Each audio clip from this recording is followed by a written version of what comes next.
Hello everyone, welcome to Study Wings Education. आज के lecture में हम पढ़ेंगे अपना नेक्स्ट इंडियन पॉलिटिकल थिंकर जो कि है एम.एन. राय। एम.एन. राय, उनका पॉलिटिकल थॉट और उनका कंट्रीब्यूशन इस लेक्चर में हम डिटेल में पढ़ेंगे। ये इस सीरीज़ का लेक्चर नंबर 59 है। अगर आपने हमारे प्रीवियस लेक्चर नहीं देखे तो आपसे रिक्वेस्ट है लेक्चर नंबर 1 से स्टार्ट करें और कंटिन्यूटी में यहाँ तक आएँ। अदरवाइज आपका सीक्वेंस नहीं बनेगा, आपको मज़ा नहीं आएगा। अगर आप सीक्वेंस में हमारे लेक्चर देखेंगे तो मैं आपको गारंटी देता हूँ आप हमारी सीरीज़ को बहुत इंजॉय करेंगे और आप एग्ज़ाम में 100% कंफर्टेबल फील करेंगे। So let's start today's lecture. शुरू करते हैं एम.एन. राय के इंट्रोडक्शन से और उनकी पॉलिटिकल लाइफ से। एम.एन. राय कब और कहाँ पैदा हुए थे? तो एम.एन. राय पैदा होते हैं 21 मार्च 1887। कहाँ? अरबेलिया नाम का एक गांव है कलकत्ता में, आज के वेस्ट बंगाल में। इनकी डेथ कब और कहाँ हुई थी? तो इनकी डेथ हुई थी 25 मार्च 1954। कहाँ? यूके। ये कौन सा यूके है? ये उत्तराखंड वाला यूके। यूके बोले तो उत्तराखंड। उत्तराखंड में कहाँ? उत्तराखंड में देहरादून में। 1938 से लेके 1954 तक ये देहरादून में शिफ्ट हो गए थे। तो इनकी डेथ देहरादून में हुई। ये पैदा हुए थे अरबेलिया, कलकत्ता, वेस्ट बंगाल में। इनका ओरिजिनल नाम एम.एन. राय नहीं था। इनका ओरिजिनल नाम क्या था? इनका ओरिजिनल नाम था नरेंद्र नाथ भट्टाचार्य। नरेंद्र नाथ भट्टाचार्य। आपसे क्वेश्चन पूछा जाएगा कि एम.एन. राय का ओरिजिनल नाम क्या था? तो एम.एन. राय का ओरिजिनल नाम था नरेंद्र नाथ भट्टाचार्य। इन्होंने अपना नाम बदल के एम.एन. राय क्यों रखा, हम आगे बात करेंगे। नरेंद्र नाथ भट्टाचार्य का निक नेम था नैरिन। नैरिन नैरिन किसका नाम था? नरेंद्र नाथ भट्टाचार्य का, एम.एन. रॉय का। इसको आपने नरेंद्र नाथ दत्ता के साथ कंफ्यूज नहीं करना। नरेंद्र नाथ दत्ता किसका ओरिजिनल नाम था? तो स्वामी विवेकानंद का ओरिजिनल नाम था नरेंद्र नाथ दत्ता, हम पढ़ चुके हैं।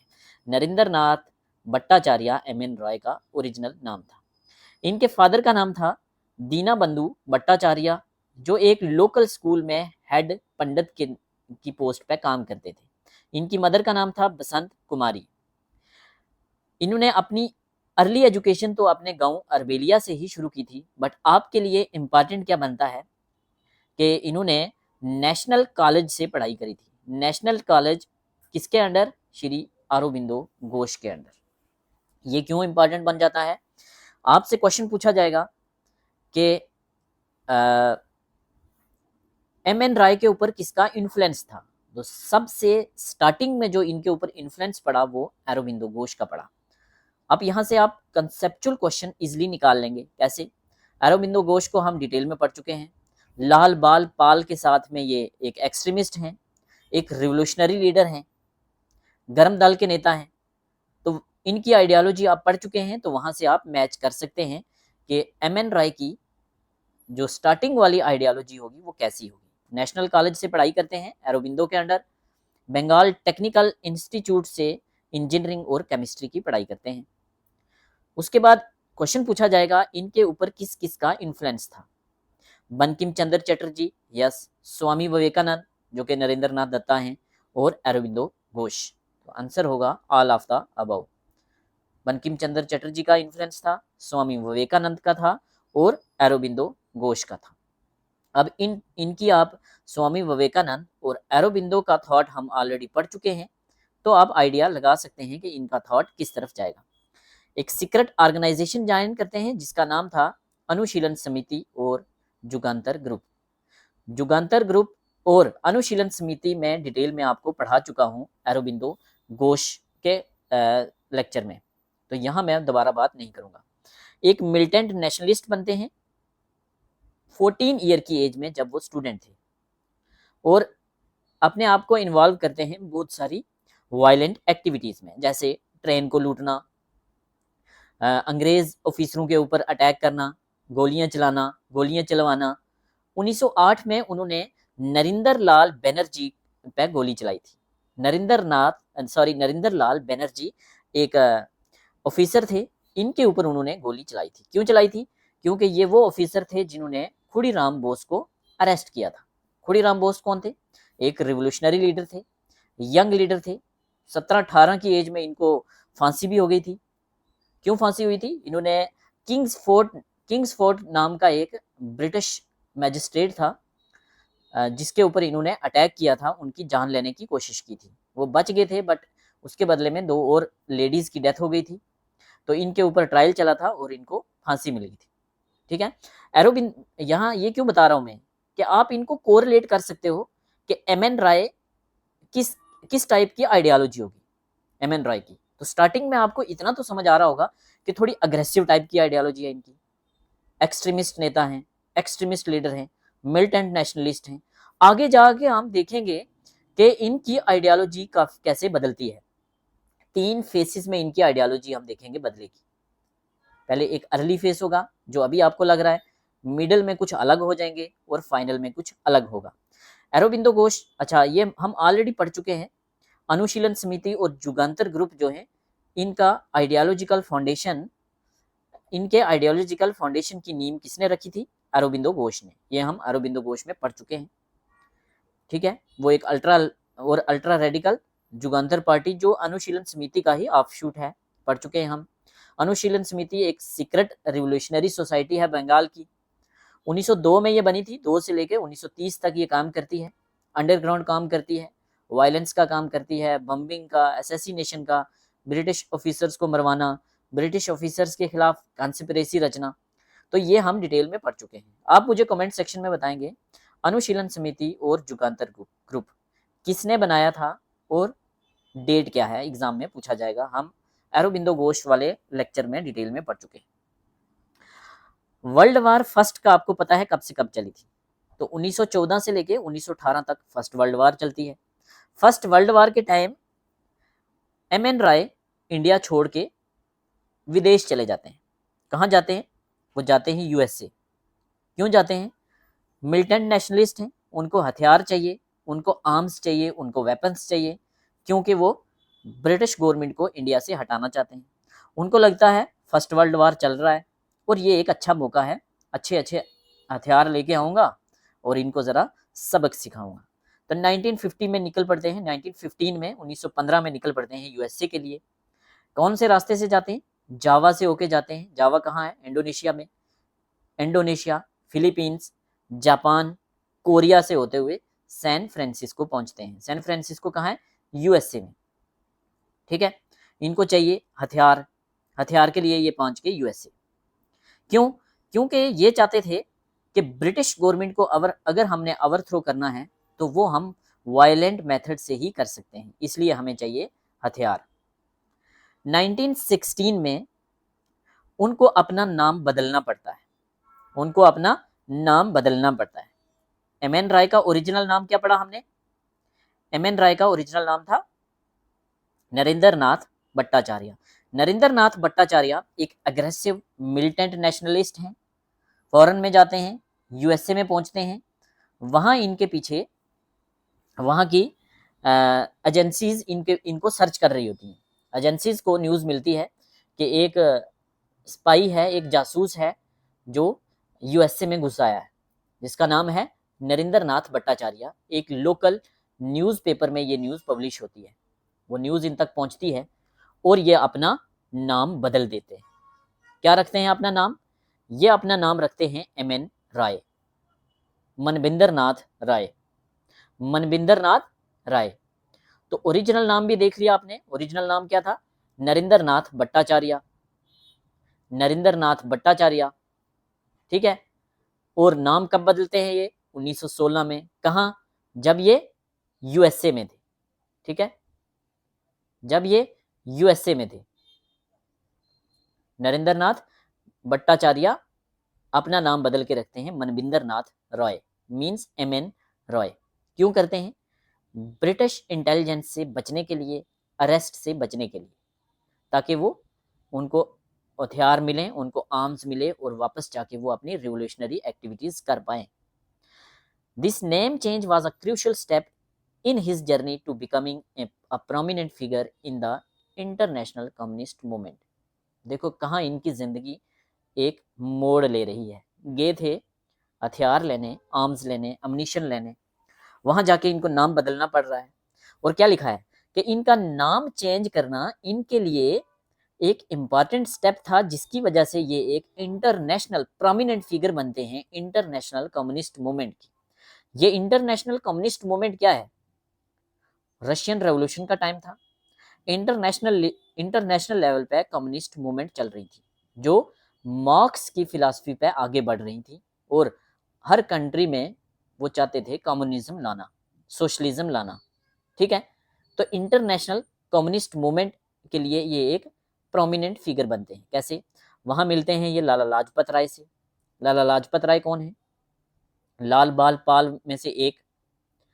लाला लाजपत राय को पंजाब केसरी भी कहा जाता है, लाइन ऑफ पंजाब। और वहां और काफी सारे अमेरिकन रेडिकल से मिलते हैं। रेडिकल्स कौन होते हैं? एक होते हैं कंजर्वेटिव, एक होते हैं रेडिकल। कंजर्वेटिव कौन होते हैं? जो चेंज नहीं चाहते, जो चाहते हैं पुराने तरीके से काम चलता रहे। दूसरे होते हैं रेडिकल, ये रेवोल्यूशनरी होते हैं, ये चेंज चाहते हैं। तो एम एन राय रेडिकल थे, लाला लाजपत राय रेडिकल थे। ठीक है, चलिए यहां तक आ गया समझ। आगे चलते हैं। हाँ, ये कहाँ पहुंच गए? यूएसए में। वहां से इनको मौका मिलता है एम एन राय बन के, नाम बदल के अब ये जाते हैं New York public library. Very very important. New York public library में ये पहुंचते हैं, और ये लाइब्रेरी इनकी जिंदगी बदल देती है, इनका थॉट बदल देती है। कैसे? न्यूयॉर्क पब्लिक लाइब्रेरी में जाते हैं, जहां वो उनके अंदर डेवलप होता है कम्युनिस्ट थॉट। ठीक है, वो कैसे? वहाँ काफ़ी सारी पब्लिकेशंस हैं, काफ़ी सारी बुक्स हैं। वहाँ वो बुक्स पढ़ते हैं, मार्क्सिज्म पे स्टडी करते हैं, और उनको समझ आता है कि भाई मार्क्सिज्म तो बेस्ट है। अब तो मैंने क्या करना है? अब मैंने इंडिया में कम्युनिज्म लेकर आना है। अब मैंने इंडिया में कम्युनिज्म लेकर आना है। एक होता है कम्युनलिज्म। कम्युनलिज्म क्या होता है? रिलीजन वाला, जब रिलीजन के बेस पे भेदभाव होता है। वैसे यहाँ बताने की ज़रूरत नहीं है। जिसने मार्क्स का लेक्चर नहीं देखा, उससे रिक्वेस्ट है कि वो पहले मार्क्स को पढ़े। मार्क्स हमारी प्लेलिस्ट में जाइए, तो प्लेलिस्ट में हमने ऑलमोस्ट 20 इंडियन पॉलिटिकल थिंकर हम कर चुके हैं, और मेन वाले वेस्टर्न पॉलिटिकल थिंकर भी कर चुके हैं। कोई 4-5 बच रहे हैं, वो हम जल्दी ही करेंगे। ठीक है, पहले मार्क्स को पढ़िए, उसके बाद इस लेक्चर पे आइए। यहाँ मैं मार्क्स नहीं पढ़ा पाऊंगा। तो मार्क्स क्या चाहते थे? मार्क्स चाहते थे कम्युनिज्म लाना। तो मार्क्स की फिलॉसफी, कम्युनिज्म की फिलॉसफी इनको पसंद आती है, और ये बन जाते हैं कम्युनिस्ट। 1917 में ये यूएसए से निकल जाते हैं, मैक्सिको पहुंच जाते हैं। क्यों? अमेरिकन स्पाइस से तंग आकर। अमेरिकन स्पाइस इनकी जासूसी कर रहे हैं, ढूंढ रहे हैं इनको, तो ये अपने नाम बदल बदल के इनको रहना पड़ रहा है। तो फाइनली ये वहां से तंग आके, तो 1917 में ये चले गए मैक्सिको में। ये डेट इंपॉर्टेंट है, कैसे याद रखेंगे? 1918, वर्ल्ड वार सेकंड खत्म होने से एक साल पहले। तो 1917 में ये चले गए मैक्सिको में। ये डेट क्यों इंपॉर्टेंट है? वहां जाते हैं, वहां ये कुछ और पढ़ाई करते हैं, कम्युनिज्म पे और रिसर्च करते हैं, और 1919 में ये 1919 में ये मैक्सिकन कम्युनिस्ट पार्टी का गठन करते हैं। Who was the founder of Mexican communist party? Mexican communist party के फाउंडर थे एम एन राय, नरेंद्र नाथ भट्टाचार्य। ठीक है, मैक्सिकन कम्युनिस्ट पार्टी कब बनती है? 1919। कैसे याद रखेंगे? जलियांवाला बाग मैसेकर कब हुआ था? 1919 में। रूलेट एक्ट कब आया था? रूलेट एक्ट आया था 1919 में। तो मैक्सिकन कम्युनिस्ट पार्टी बन रही है मैक्सिको में। कौन बना रहे हैं? M N Roy. Very very important. ठीक है, जो मैं इंपॉर्टेंट बोलता हूं वो इंपॉर्टेंट होता है, मीन्स उसने आना होता है एग्जाम में। First communist party outside Russia कौन सी थी? Mexican communist party. Mexican communist party किसने बनाई? एम.एन. राय ने। कब बनाई? 1919 में।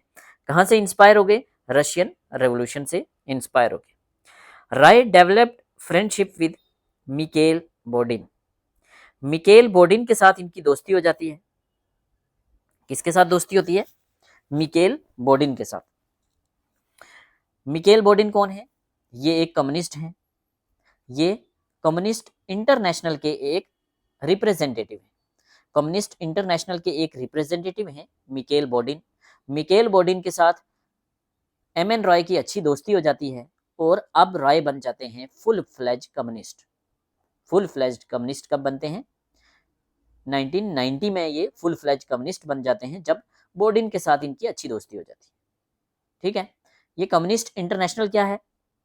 कम्युनिस्ट इंटरनेशनल को हम कम्युनिटेरन भी कहते हैं। कम्युनिटेरन, ठीक है। कम्युनिस्ट इंटरनेशनल क्या है? ये एक इंटरनेशनल ऑर्गेनाइजेशन है। Who was the founder of communist international? तो कम्युनिस्ट इंटरनेशनल के फाउंडर थे व्लादिमीर लेनिन। Vladimir Lenin. कब बनाई थी इन्होंने? 1919 में। कहाँ? मॉस्को में। मॉस्को क्या है? रशिया की कैपिटल। तो रशिया की कैपिटल मॉस्को में बनाई जाती है इंटरनेशनल एक ऑर्गेनाइजेशन जिसका नाम है कम्युनिस्ट इंटरनेशनल। क्या काम होगा इसका? पूरी दुनिया में कम्युनिज्म लाना। Goal was to unite communist parties. पूरे वर्ल्ड में जो भी कम्युनिस्ट पार्टीज हैं जो कम्युनिज्म पे काम कर रही हैं उनको ग्लोबली यूनाइट करना, ग्लोबल लेवल पे एक रेवोल्यूशन लाना। ठीक है, तो कम्युनिस्ट पार्टी कब बनी थी?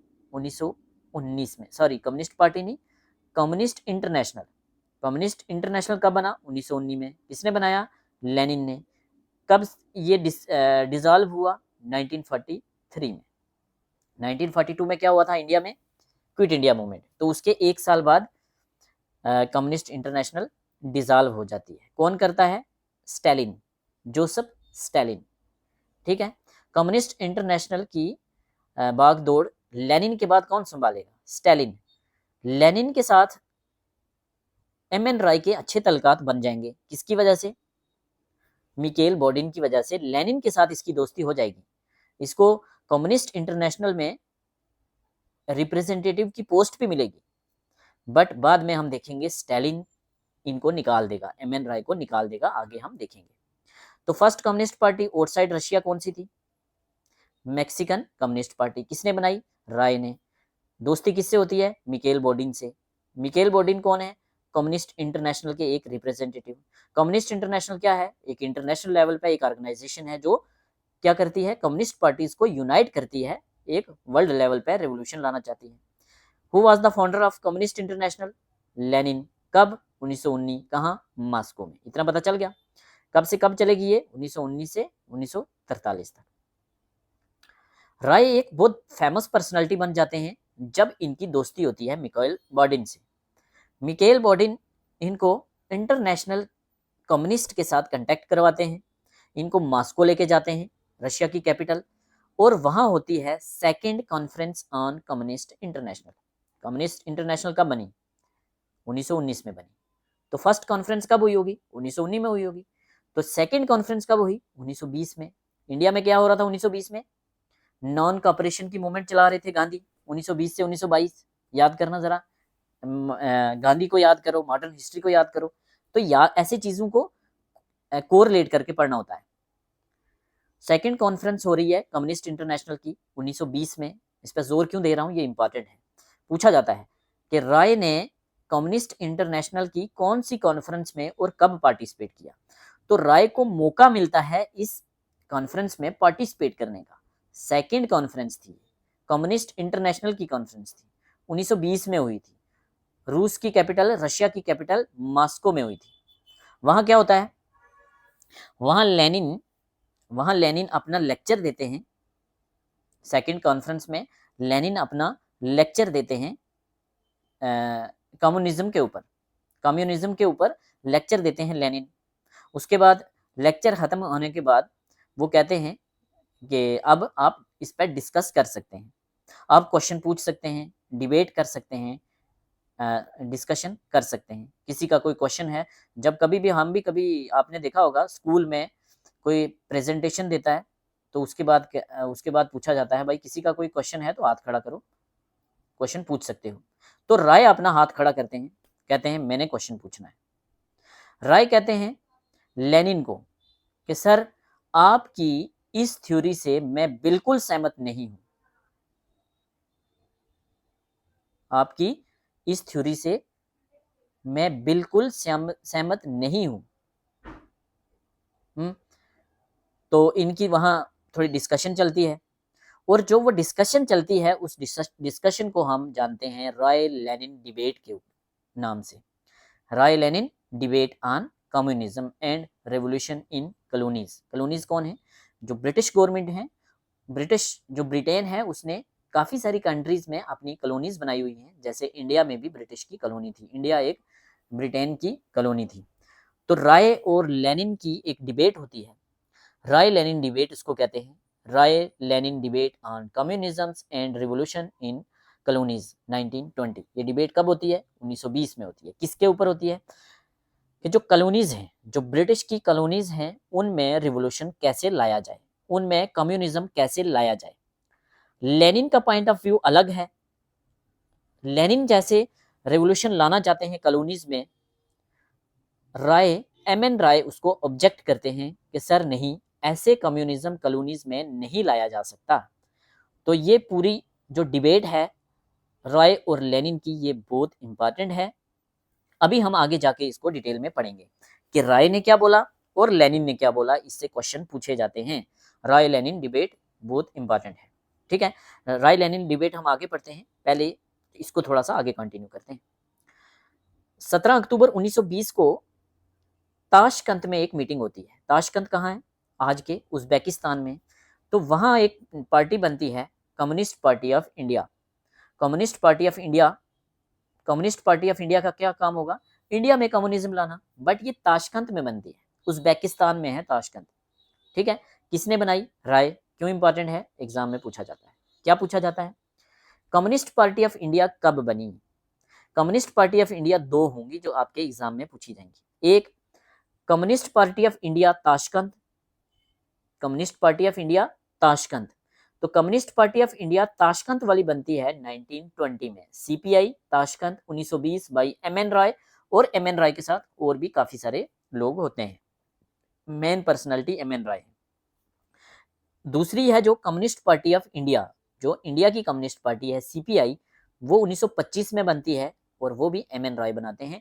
एमएन राय के साथ कुछ और लीडर भी होते हैं, some other leaders, but main कौन है? एमएन राय। इस कम्युनिस्ट पार्टी ऑफ इंडिया, और जो इंडिया में वो कम्युनिज्म लाना चाहते हैं, उसकी वजह से इनको जेल भी होती है। आगे हम देखेंगे 6 साल के लिए ये जेल जाएंगे, 5-6 साल के लिए। अब ये ऐसा दौर आ गया था जब राय को इंटरनेशनल लेवल पे एक कम्युनिस्ट चेहरे के तौर पे देखा जाने लगा था, ठीक है।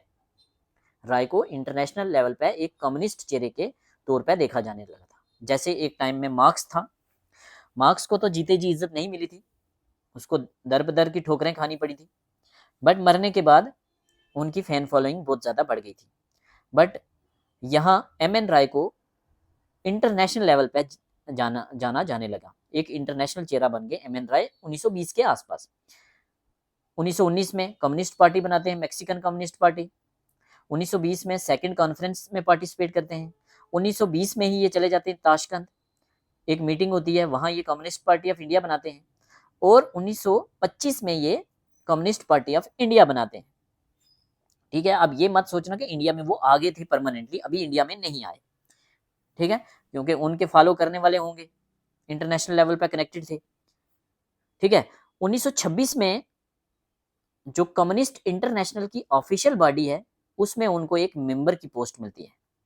1926 में elected as a member in official body, communist international की ऑफिशियल बॉडी में उनकी एंट्री हो जाती है, और कम्युनिस्ट पार्टी उनको नेक्स्ट ईयर 1927 में चाइना में भेजती है as representative of communist international, कि आप चाइना में जाइए, वहाँ जाके थोड़ा वहाँ के इकोनॉमिक स्ट्रक्चर को समझिए, और वहाँ कैसे कम्युनिज्म को लाया जा सकता है, वहाँ जाके आप स्टडी कीजिए। तो वहाँ जाके इनको कोई ज़्यादा कामयाबी मिली नहीं थी। फिर ये वापस जाते हैं चाइना अटेंड करने के बाद दोबारा, और इनको 1929 में 1929 में जब स्टालिन की जगह अब कम्युनिस्ट इंटरनेशनल की भागदौड़, लेनिन की जगह कम्युनिस्ट इंटरनेशनल की कमांड स्टालिन के हाथ में थी और स्टालिन 1929 में इनको कम्युनिस्ट इंटरनेशनल से निकाल देते हैं, कम्युनिस्ट इंटरनेशनल से निकाल देते हैं। तो कम्युनिस्ट इंटरनेशनल में कब गए ये? 1919 में चले गए या 1920 में जब फर्स्ट कॉन्फ्रेंस होती है तब से लेके 1929 तक ये कम्युनिस्ट इंटरनेशनल के साथ जुड़े हुए थे। कब इनको एक्सपेल किया? 1929 में। किसने किया? स्टालिन ने किया। क्यों किया? क्योंकि बोला ये ब्रेंडलर की ऑर्गेनाइजेशन को सपोर्ट करते हैं, ब्रेंडलर की ऑर्गेनाइजेशन को सपोर्ट करने का आरोप लगा। ये ब्रेंडलर की ऑर्गेनाइजेशन क्या थी? ब्रेंडलर एक जर्मन कम्युनिस्ट थे, जर्मनी के कम्युनिस्ट थे ब्रेंडलर, तो इनकी ऑर्गेनाइजेशन को कहते थे ब्रेंडलर ऑर्गेनाइजेशन। स्टालिन का मानना था कि जर्मन में रेवोल्यूशन आ सकता था 1923 में, 1923 में जर्मनी में रेवोल्यूशन आ सकता था, कम्युनिस्ट रेवोल्यूशन, बट हेनरिच ब्रेंडलर की वजह से ये रेवोल्यूशन नहीं आया। इसलिए जो इसकी ऑर्गेनाइजेशन है इनको सपोर्ट नहीं करना, और इनको लगता था कि एम एन राय ब्रेंडलर की ऑर्गेनाइजेशन को सपोर्ट करते हैं। ब्रेंडलर भी कम्युनिस्ट हैं, स्टालिन भी कम्युनिस्ट हैं, लेनिन भी कम्युनिस्ट हैं, बट स्टालिन को लगता है कि ब्रेंडलर ने जर्मनी में रेवोल्यूशन नहीं आने दिया और ब्रेंडलर को सपोर्ट कर रहे हैं एम एन राय, इसलिए एम एन राय को निकाल दिया। थोड़ा टाइम ये दरबदर हुए और 1930 में नेक्स्ट ईयर ये वापस इंडिया चले जाते हैं। 1930 में ये इंडिया चले जाते हैं। इंडिया में जाते ही कुछ टाइम तो ये वहाँ रहते हैं, बट उसके बाद जब ब्रिटिश गवर्नमेंट को पता चलता है कि ये वही इंसान है, कौन सा? नरेंद्र नाथ भट्टाचार्य है, जिसने इंडिया में कंस्पिरेसी रची कि हम वायलेंट मीन से ब्रिटिश गवर्नमेंट को हटाएंगे, तो उनको कानपुर कंस्पिरेसी केस में अंदर कर दिया जाता है। कानपुर कंस्पिरेसी केस में उनको 1931 में अरेस्ट कर लिया जाता है। अगले 5 साल के लिए वो कानपुर जेल में रहते हैं, 5 से 6 साल के लिए। ये कानपुर कंस्पिरेसी केस क्या था? किस केस में एम एन राय जेल में जाते हैं? कानपुर कंस्पिरेसी केस में। कानपुर कंस्पिरेसी केस क्या था? कानपुर कंस्पिरेसी केस था, ये ब्रिटिश गवर्नमेंट ने एक कोर्ट में केस इनिशिएट किया था 1924 में कि जो जो लोग एम एन राय और उनके फॉलोअर को मानते हैं, एम एन राय और उनके फॉलोअर 1920 से एक्टिव थे। 1920 में कम्युनिस्ट पार्टी ताशकंद बनी थी, तो उनके कुछ दोस्त follower Muzaffar Ahmad, S A Dange, Shaukat Usmani, Nalini Gupta, और ये कुछ लोग थे जो इनका मानना था कि ब्रिटिश गवर्नमेंट को हटाना चाहते हैं वायलेंट रेवोल्यूशन से। ये केस इनिशिएट किया 1924 में, तो 1931 में एम एन राय को भी जेल में डाल दिया। 6 साल की इनको सजा होती है। ठीक है, ये जो 6 साल होते हैं इनके, ये इनकी जिंदगी बदल देते हैं, फिर से जिंदगी में एक नया मकाम लेके आते हैं। स्टार्टिंग में क्या देख रहे हैं हम? ये एक रेवोल्यूशनरी हैं, ये एक मिलिटेंट नेशनलिस्ट हैं, फिर ये हथियार लेने के लिए यूएसए जाते हैं, वहाँ से मेक्सिको जाते हैं, और यूएसए में मेक्सिको में इनकी ज़िंदगी बदल जाती है और ये बन जाते हैं कम्युनिस्ट इंटरनेशनल के साथ जुड़ जाते हैं। 1929 में इनको वहाँ से निकाल दिया जाता है। मीन्स बीच के टाइम में ये क्या है? रेवोल्यूशनरी से ये बन के हैं मार्क्सिस्ट। मार्क्सिस्ट को आप जेल में डाल दिया है, राय जो कि एक मार्क्सिस्ट हैं जेल में डाल दिया है। जेल में इनके पास अच्छा खासा टाइम है और इनके अंदर दिमाग में एक क्वेश्चन चल रहा है कि भाई मुझे स्टालिन ने क्यों निकाला, स्टालिन ने मुझे क्यों एक्सपेल किया, और स्टालिन और ब्रेंडलर की क्यों नहीं बनती? हेनरिच ब्रेंडलर भी कम्युनिस्ट है, मैं भी कम्युनिस्ट हूं, बट स्टालिन हमें क्यों नहीं पसंद कर रहा? तो इस चीज को अपने माइंड से निकालने के लिए इन्होंने री एग्जामिन किया मार्क्सिज्म को पढ़ा, अच्छे से पढ़ा, अच्छे से समझा, और जेल में इन्होंने प्रिजन मैन्युस्क्रिप्ट लिखा। प्रिजन मैन्युस्क्रिप्ट किसने लिखा? एम एन राय ने। कहाँ लिखा? जेल में। ये पब्लिश तो नहीं हो पाया था, बट आज भी ये Nehru memorial museum and library Delhi में प्रिजर्व किया हुआ है। ठीक है, who wrote prison manuscript? M N Roy. Prison manuscript अभी कहाँ है? Nehru memorial museum and library Delhi में मौजूद है। प्रिजन मैन्युस्क्रिप्ट में क्या है, री एग्जामिन करते हैं मार्क्सिज्म को और अपने विचार लिखते हैं। क्या है अपने विचार, आगे देखते हैं। जेल से बाहर आते हैं ये 1936 में, और जेल से रिलीज होते ही ये कांग्रेस ज्वाइन करते हैं, इंडियन नेशनल कांग्रेस ज्वाइन करते हैं ये जेल से रिलीज होते ही। ठीक है, इंडियन नेशनल कांग्रेस कब ज्वाइन की एम एन रॉय ने, 1936 में, डेट इंपॉर्टेंट है, पूछी जाती है। कांग्रेस में इन्होंने काम किया। कांग्रेस को इन्होंने आइडिया दिया कि एक कॉन्स्टिट्यूएंट असेंबली होनी चाहिए जो इंडिया का कॉन्स्टिट्यूशन बनाए, और हमने देखा 1946 में कैबिनेट मिशन प्लान आता है। तो कैबिनेट मिशन प्लान बोलता है इंडियंस को कि आप अपनी एक कॉन्स्टिट्यूएंट असेंबली बनाइए जो आपका कॉन्स्टिट्यूशन बनाएगी। तो क्वेश्चन यहां पूछा जाता है, सबसे पहले कॉन्स्टिट्यूएंट असेंबली का आइडिया किसने दिया? The idea of constituent assembly was first proposed in 1934 by M N Roy. ठीक है, एम एन राय 1934 में M N Roy constituent assembly का आइडिया देते हैं, बट अभी इन्होंने कांग्रेस ज्वाइन नहीं किया हुआ, अभी ये जेल में है। इनके विचारों में वो चीज है जो बाद में आके निकलेगी, जो इनकी प्रिजन मैन्युस्क्रिप्ट है उसमें ये चीजें लिखी जा रही हैं। तो 1936 में कांग्रेस ऑफिशियली ज्वाइन करते हैं, 1934 में कॉन्स्टिट्यूएंट असेंबली का आइडिया देते हैं, क्या मांग करते हैं, और बाद में कैबिनेट मिशन प्लान आता है 1946 को। ये डेट इंपॉर्टेंट है, कैबिनेट मिशन प्लान वाली 1946, जो कहता है कि एक कॉन्स्टिट्यूएंट असेंबली बनाएंगे जो हमारा कॉन्स्टिट्यूशन बनाएगी। 1939 में कांग्रेस के अंदर ही एक लीग बनाते हैं, league of radical congressman with in Congress. Congress के अंदर ही एक लीग बनती है जिसका नाम है league of radical congressman. Radical means Congress के अंदर ही कुछ लोग हैं जो रेडिकल हैं, जो चेंज चाहते हैं। रेडिकल मींस चेंज चाहते हैं, कंजर्वेटिव जो चेंज नहीं चाहते। 1940 में 4 साल के लिए ही ये कांग्रेस में रहते हैं, 1940 में ये कांग्रेस छोड़ देते हैं और एक अपनी पार्टी बनाते हैं जिसका नाम है radical democratic party. Very very important. Who founded radical democratic party? M N Roy. कब बनाई? 1940 में। कांग्रेस में कब गए? 1936 में। कांग्रेस कब छोड़ी? 1940 में।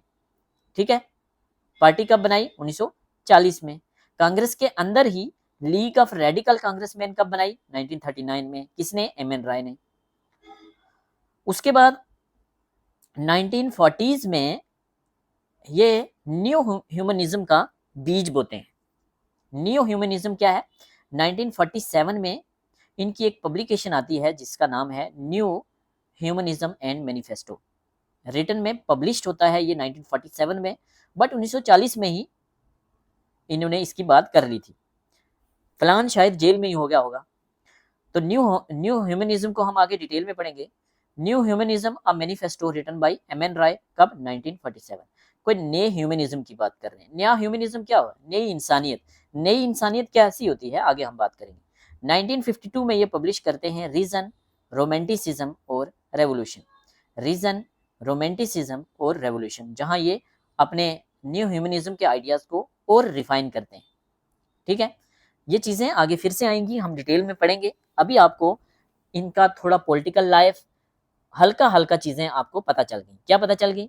ये एक रिवोल्यूशनरी थे, मिलिटेंट नेशनलिस्ट थे, अरबिंदो घोष को फॉलो करते हैं, अनुशीलन समिति के साथ जुड़े हुए हैं, सीक्रेट सोसाइटीज के साथ जुड़े हुए हैं जो वायलेंस करवाती हैं ब्रिटिश गवर्नमेंट के खिलाफ, जो उन पर गोलियां चलाती हैं, असैसिनेशन करवाती हैं, ट्रेन लूटते हैं।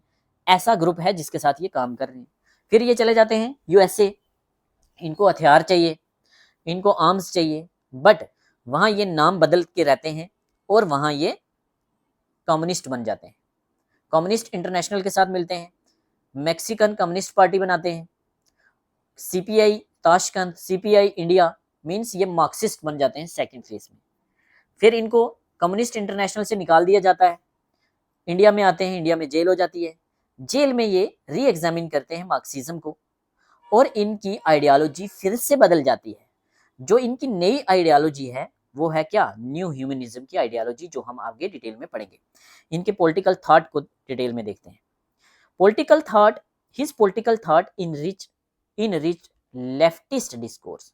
तो यहां से क्वेश्चन बन सकता है उनका इंटरेस्ट किस में था, वो राइटिस्ट थे या लेफ्टिस्ट थे, राइट विंग के साथ थे या लेफ्ट विंग के साथ, तो वो लेफ्टिस्ट थे।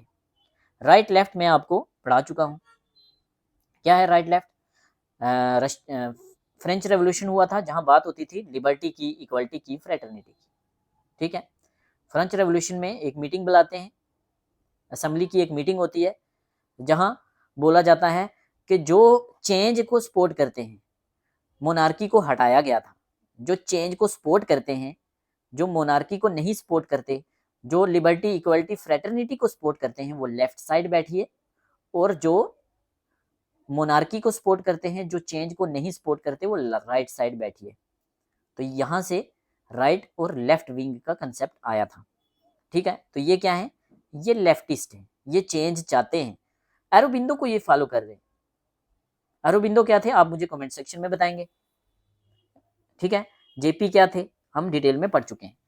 तो ये चेंज को सपोर्ट करते हैं, ठीक है।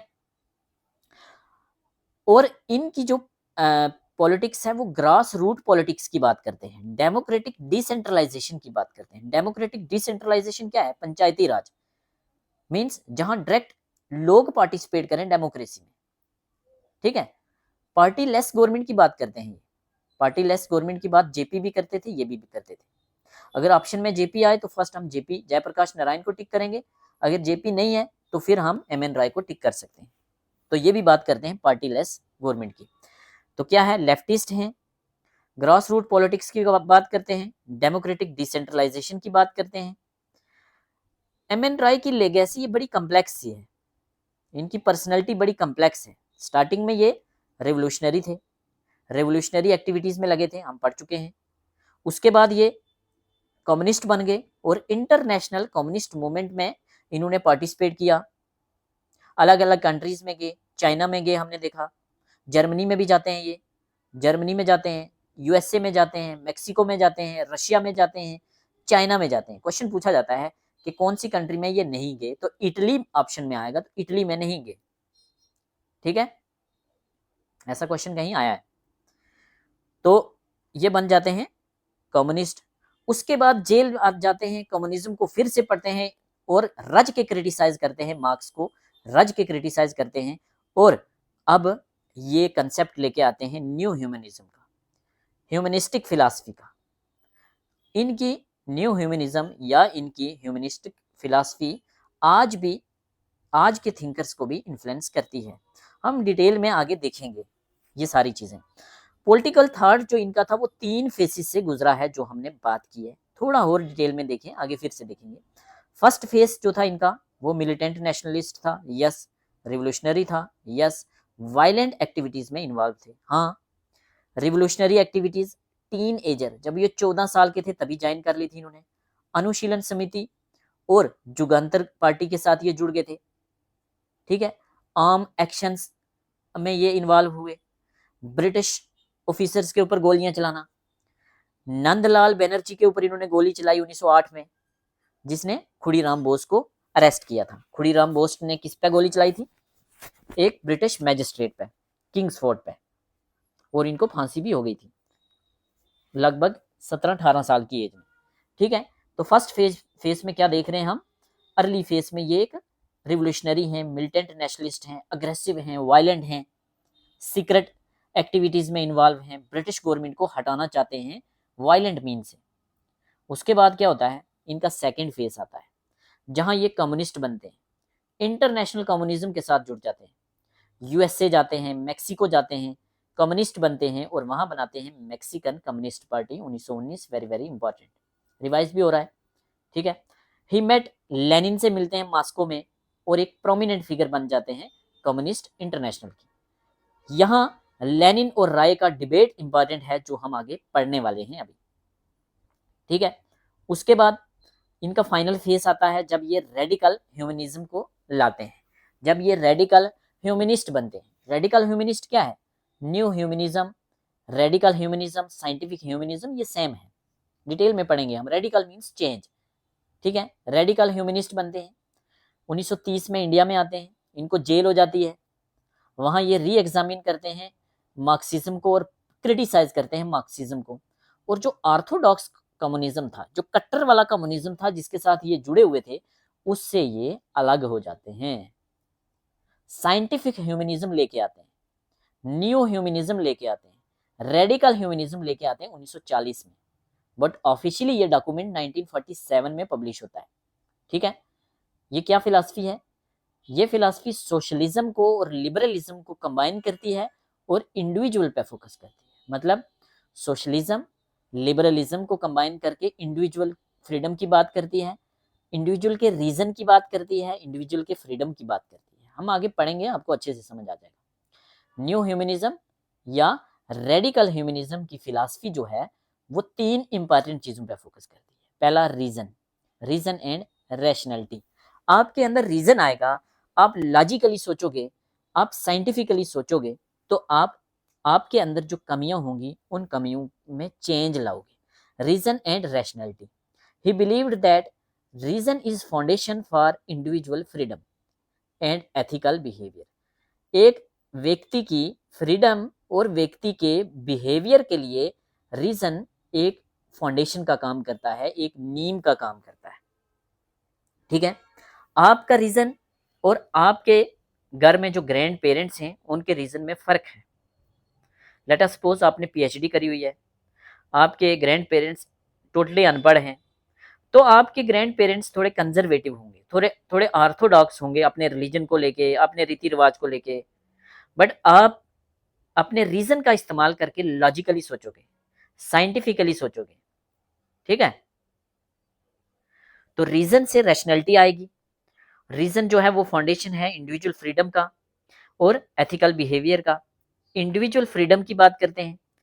राय stress the importance of individual liberty and autonomy, rejecting the totalitarianism in all its form. Totalitarianism क्या होता है? Authoritarian, dictatorship, system of government जो सेंट्रलाइज हो, जिसमें डिक्टेटरशिप हो, जो मतलब स्टेट ही कंट्रोल करे सब कुछ। ये कहते हैं नहीं, इंडिविजुअल की फ्रीडम की बात करते हैं, लिबर्टी, इक्वालिटी, फ्रेटर्निटी की बात करते हैं।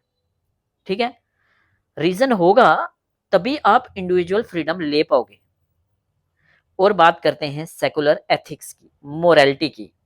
वो कहते हैं मोरालिटी डिराइव कहां से आएगी? भाई गलत और सही में आपको फर्क कैसे पता चलेगा? रीजन से पता चलेगा ना, ह्यूमन एक्सपीरियंस से पता चलेगा, रिलीजन से नहीं चलेगा। Very important. इन्होंने रिलीजन को सेपरेट किया मैकियावेली की तरह पॉलिटिक्स से, स्टेट से। ठीक है, तो किस पे फोकस करता है इनका न्यू ह्यूमनिज्म? रीजन पे, फ्रीडम पे और एथिक्स पे। ठीक है, मींस ये साइंटिफिक अप्रोच की बात कर रहे हैं। राय कहते हैं कि सोसाइटी जो है वो साइंटिफिक प्रिंसिपल्स और रैशनल नॉर्म्स के ऊपर बेस्ड होनी चाहिए। ये चीजें हम डिटेल में पढ़ चुके हैं, रैशनल क्या है, रीजन क्या है, ये सारी चीजें पढ़ चुके हैं, तो आपको अच्छे से समझ आ रहा होगा। ठीक है, तो न्यू ह्यूमनिज्म का क्या कंसेप्ट है इनका? 1940s में आया, ऑफिशियली 1947 में पब्लिश हुआ, जिनमें 3 मेन कंसेप्ट हैं इनकी। रीजन एंड रैशनैलिटी, जो फाउंडेशन का काम करता है फ्रीडम और एथिकल बिहेवियर का।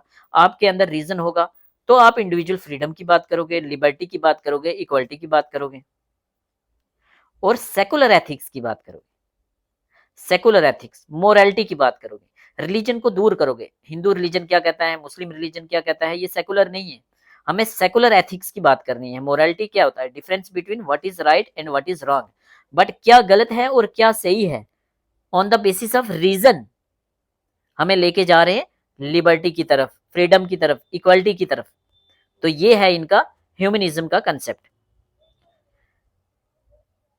इनका पॉलिटिकल एक्टिविज्म कैसा होगा? रेडिकल डेमोक्रेसी की बात करते हैं। रेडिकल मींस चेंज की बात करते हैं। डेमोक्रेटिक पार्टी इंडिया में रीजन पे बेस हूं, रेडिकल पार्टीज हूं जो चेंज की बात करें। इंडियन नेशनल कांग्रेस को क्रिटिसाइज करते हैं। क्यों क्यों कहते हैं, क्यों क्रिटिसाइज करते हैं? कि ये जो वर्कर्स और जो पीजेंट्स हैं उनको उनके राइट की बात नहीं करती। हम आगे बात करेंगे, क्या बात करेंगे, अच्छा अभी कर लेते हैं। एम एन राय ने, अगर आपसे क्वेश्चन पूछा जाए एम एन राय मार्क्सिस्ट थे या नहीं, तो आपने इनिशियल फेज में उन्होंने मार्क्सिज्म को सपोर्ट किया और लेटर फेस में उन्होंने मार्क्सिज्म को क्रिटिसाइज किया। अगर क्वेश्चन पूछा जाए कांग्रेस के लिए, तो इनिशियल फेज में वो कांग्रेस के खिलाफ थे, क्रिटिसाइज करते थे। लेटर स्टेज में वो कांग्रेस को सपोर्ट कर रहे हैं। कैसे? इनिशियल स्टेज में हमें पता है वो एक रेवोल्यूशनरी हैं, लाल बाल पाल की आइडियोलॉजी को फॉलो कर रहे हैं, अग्रेसिव है, मिलिटेंट नेशनलिस्ट हैं। और उस टाइम में 1905-6 में या 10-12 में जब इनका स्टार्टिंग फेज था, तब कांग्रेस किस आइडियोलॉजी को लेकर चल रही थी? मॉडरेट्स की आइडियोलॉजी को, 3P को, प्रेयर, पिटिशन, प्रोटेस्ट। तो ये चीज तो इनको नहीं चाहिए, ये तो वायलेंट है, अग्रेसिव है, तो कांग्रेस को कैसे सपोर्ट करेंगे? तो इनिशियल स्टेज में, अर्ली स्टेज में ये कांग्रेस को सपोर्ट नहीं करते थे। किसको करते थे? मार्क्सिज्म को। बट जब ये इंडिया वापस आए, इनको कम्युनिस्ट पार्टीज ने एक्सपेल कर दिया, इन्होंने कांग्रेस ज्वाइन की और ये कांग्रेस को सपोर्ट करने लगे। ठीक है, इस पर क्वेश्चन बनते हैं, आगे हम बात करेंगे। महात्मा गांधी के बारे में सोचें तो कैसा आप खुद ही क्वेश्चन निकाल पाएंगे कि गांधी को सपोर्ट करते थे या क्रिटिसाइज? भाई गांधी वायलेंस को सपोर्ट करते हैं, गांधी वायलेंस को सपोर्ट करते हैं। और जब ये यंग हैं, ये वायलेंस को गांधी नॉन वायलेंस को सपोर्ट करते हैं, गलती से निकल गया, गांधी नॉन वायलेंस को सपोर्ट करते हैं। बट राय वायलेंस को सपोर्ट कर रहे हैं, अटैक करवा रहे हैं, बम ब्लास्ट करवा रहे हैं, तो गांधी को क्रिटिसाइज ही करते होंगे ना। गांधी को ये रज के क्रिटिसाइज करते थे, गांधी के नॉन वायलेंस को बिल्कुल पसंद नहीं करते थे। बट 1948 में गांधी की डेथ हो जाती है और उसके बाद जब ये खुद एक मैच्योर पर्सन बनते हैं तो इनको गांधी की समझ आती है, तब ये गांधी को प्रेज करते हैं। ठीक है, गांधी को प्रेज करते हैं। तो मार्क्सिज्म को अर्ली फेज में इन्होंने अपोज किया, लेटर फेज में मार्क्सिज्म को अर्ली फेज में इन्होंने सपोर्ट किया, लेटर फेज में इन्होंने क्रिटिसाइज किया। कांग्रेस को स्टार्टिंग में इन्होंने क्रिटिसाइज किया, बाद में सपोर्ट किया। गांधी को स्टार्टिंग में क्रिटिसाइज किया, बाद में गांधी की प्रेज की। बट अगर पूछा जाए जो ब्रिटिश गवर्नमेंट थी इंडिया में, जो कॉलोनियल गवर्नमेंट थी इंडिया में, उसको ये सपोर्ट करते थे या अपोज करते थे?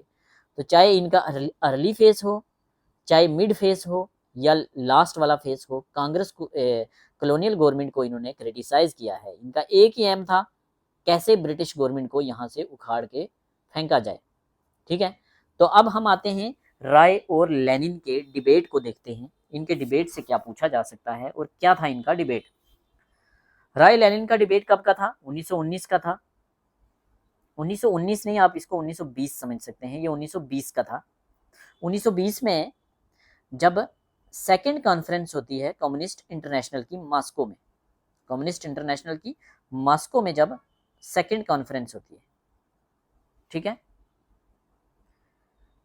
यहाँ भी 1919 लिखा है बट ये 1920 होना चाहिए। ठीक है, एक बार देख लेते हैं हम। मैक्सिकन पार्टी बनाते हैं ये 1919 में और 1920 में सेकेंड कॉन्फ्रेंस होती है, तो 1920 है ये, 19 नहीं है, सॉरी, ठीक कर लेना इसको। लेनिन और राय की डिबेट 1920 में होती है। यहाँ से क्वेश्चन पूछे जाएंगे। रशियन रेवोल्यूशन कब हुआ? 1917 में हुआ। ये वर्ल्ड की हिस्ट्री में एक इम्पॉर्टेंट स्टेप था, जब मोनार्की को हटाया था और सोशलिज्म को लाया था रशिया में, सोशलिस्ट गवर्नमेंट रशिया में आई थी। ठीक है, सबसे बड़ा रोल था यहाँ लेनिन का। लेनिन थे मैन बिहाइंड रशियन रेवोल्यूशन। तो रशियन रेवोल्यूशन कब आया? आप मुझे कमेंट सेक्शन में बताएंगे फ्रेंच रेवोल्यूशन कब आया। ठीक है, एग्जाम में ये सवाल आते हैं। फ्रेंच रेवोल्यूशन कमेंट सेक्शन में बताएंगे, रशियन रेवोल्यूशन में बता रहा हूँ 1917। कौन था पर्सन इसके पीछे? लेनिन था। मोनार्की को हटाया, सोशलिस्ट गवर्नमेंट आई, कम्युनिज्म आया रशिया में। ठीक है, और लेनिन अब चाहते हैं कि यूरोपियन कंट्रीज में और बाकी कंट्रीज में जो कॉलोनियल गवर्नमेंट है जहां अंग्रेजों की, वहां भी सोशलिज्म आए, वहां भी सोशलिस्ट गवर्नमेंट आए, वहां भी कम्युनिज्म आए। ठीक है, इसीलिए वो कम्युनिस्ट इंटरनेशनल बनाते हैं। ठीक है, लेनिन कहते हैं कि communist parties would be Vanguard of revolution, communist parties would be Vanguard of revolution. ये क्वेश्चन पूछा जाएगा, ये कोड किसका है? कम्युनिस्ट पार्टीज जो होंगी उनका मेन रोल होगा रेवोल्यूशन लाने में। कम्युनिस्ट पार्टीज क्या हैं? जैसे कम्युनिस्ट इंटरनेशनल है, ये कम्युनिज्म को प्रमोट कर रही हैं और ये अलग अलग जगह ऐसे एक्टिविस्ट तैयार कर रही हैं जो कम्युनिस्ट पार्टीज़ का गठन करें और इनकी आइडियोलॉजी को लेकर जाएं, कम्युनिस्ट पार्टीज़ का नंबर बढ़े और जो अपनी अपनी कंट्री में कम्युनिस्ट गवर्नमेंट लेकर आए। ठीक है। सेकंड कॉन्फ्रेंस होती है कम्युनिस्ट इंटरनेशनल की 1920 में, जहां लेनिन थ्योरी ऑफ इंपीरियलिज्म दी जाती है। लेनिन थ्योरी ऑफ इंपीरियलिज्म किसने दी? लेनिन ने दी। कब दी? 1920 में दी। कहाँ? सेकंड कॉन्फ्रेंस थी जो कम्युनिस्ट इंटरनेशनल की। लेनिन थ्योरी ऑफ इंपीरियलिज्म क्या है? लेनिन थ्योरी ऑफ इंपीरियलिज्म के द्वारा लेनिन हमें अंडरस्टैंड कराते हैं international capital system. International level पे जो कैपिटल सिस्टम है, देखो कैपिटलिज्म का सबसे बड़ा कारण क्या है? कैपिटलिज्म का सबसे बड़ा कारण बताते हैं लेनिन, इंपीरियलिज्म। इंपीरियलिज्म क्या है? जब एक कंट्री दूसरी कंट्री को अपनी कॉलोनी बना रही है और वहां की इकोनॉमी को कंट्रोल कर रही है। ठीक है। तो इसके लिए लेनिन थ्योरी लेके आते हैं, लेनिन थ्योरी ऑफ इंपीरियलिज्म, या थ्योरी ऑफ इंपीरियलिज्म किसने दी? लेनिन ने दी। क्यों? क्या समझाना चाहते हैं? इंटरनेशनल लेवल का कैपिटल सिस्टम पहले समझाएंगे और फिर वो बताएंगे कि कैपिटल सिस्टम को कैसे खत्म करेंगे हम और कम्युनिज्म लाएंगे। ठीक है। लेनिन कहते हैं कि जो इंपीरियलिस्ट कंट्रीज हैं, जैसे ब्रिटेन है, जैसे फ्रांस है, जैसे स्पेन है, ठीक है, या जैसे पुर्तगाल है, जैसे इंडिया में ब्रिटेन आया, स्पेन वाले आए, फ्रांस वाले आए, पुर्तगाली आए, सबसे पहले वास्को डी गामा आया था। तो ये लोग क्या करते थे? ये जहाँ जाते थे वहाँ की कंट्री को अपनी कॉलोनी बना लेते थे और उसके ऊपर राज करते थे। तो यही था इनका इंपीरियलिज्म। तो इंपीरियलिस्ट कंट्री जैसे ब्रिटेन है, फ्रांस है, स्पेन है, ये स्ट्रांगली कनेक्टेड हैं उनकी कॉलोनीज के साथ। जैसे ब्रिटेन जो है वो इंडिया के साथ कनेक्टेड था। वो कहते हैं इन्होंने एक इंटरनेशनल कैपिटल सिस्टम बनाया हुआ है। एक कैपिटल सिस्टम कैसे है कि जो इंपीरियलिस्ट कंट्री है जैसे ब्रिटेन, फ्रांस, स्पेन है, इनके बीच में और इनकी कॉलोनीज के बीच में एक बॉन्ड बना हुआ है, एक स्टेबिलिटी बनी हुई है। ये स्टेबिलिटी जो बनी हुई है ये बहुत इंपॉर्टेंट है कैपिटल सिस्टम को मेंटेन करके रखने में। बट कम्युनिज्म क्या चाहता है? कैपिटलिस्ट सिस्टम खत्म हो। तो कैपिटलिस्ट सिस्टम खत्म कैसे होगा? लेनिन कहते हैं कि हमें ये बॉन्ड तोड़ना होगा, हमें ये बॉन्ड तोड़ना होगा। To bring revolution it is important to break this system. तो मीन्स पेरेंट कंट्री और उसकी कॉलोनी में आप एग्जाम्पल ले सकते हैं, माइंड में लेके चल सकते हैं कि इंडिया जो कि एक ब्रिटिश की कॉलोनी है, इंडिया के बीच में और ब्रिटेन के बीच में एक स्टेबिलिटी है और इस स्टेबिलिटी को हमने तोड़ना है।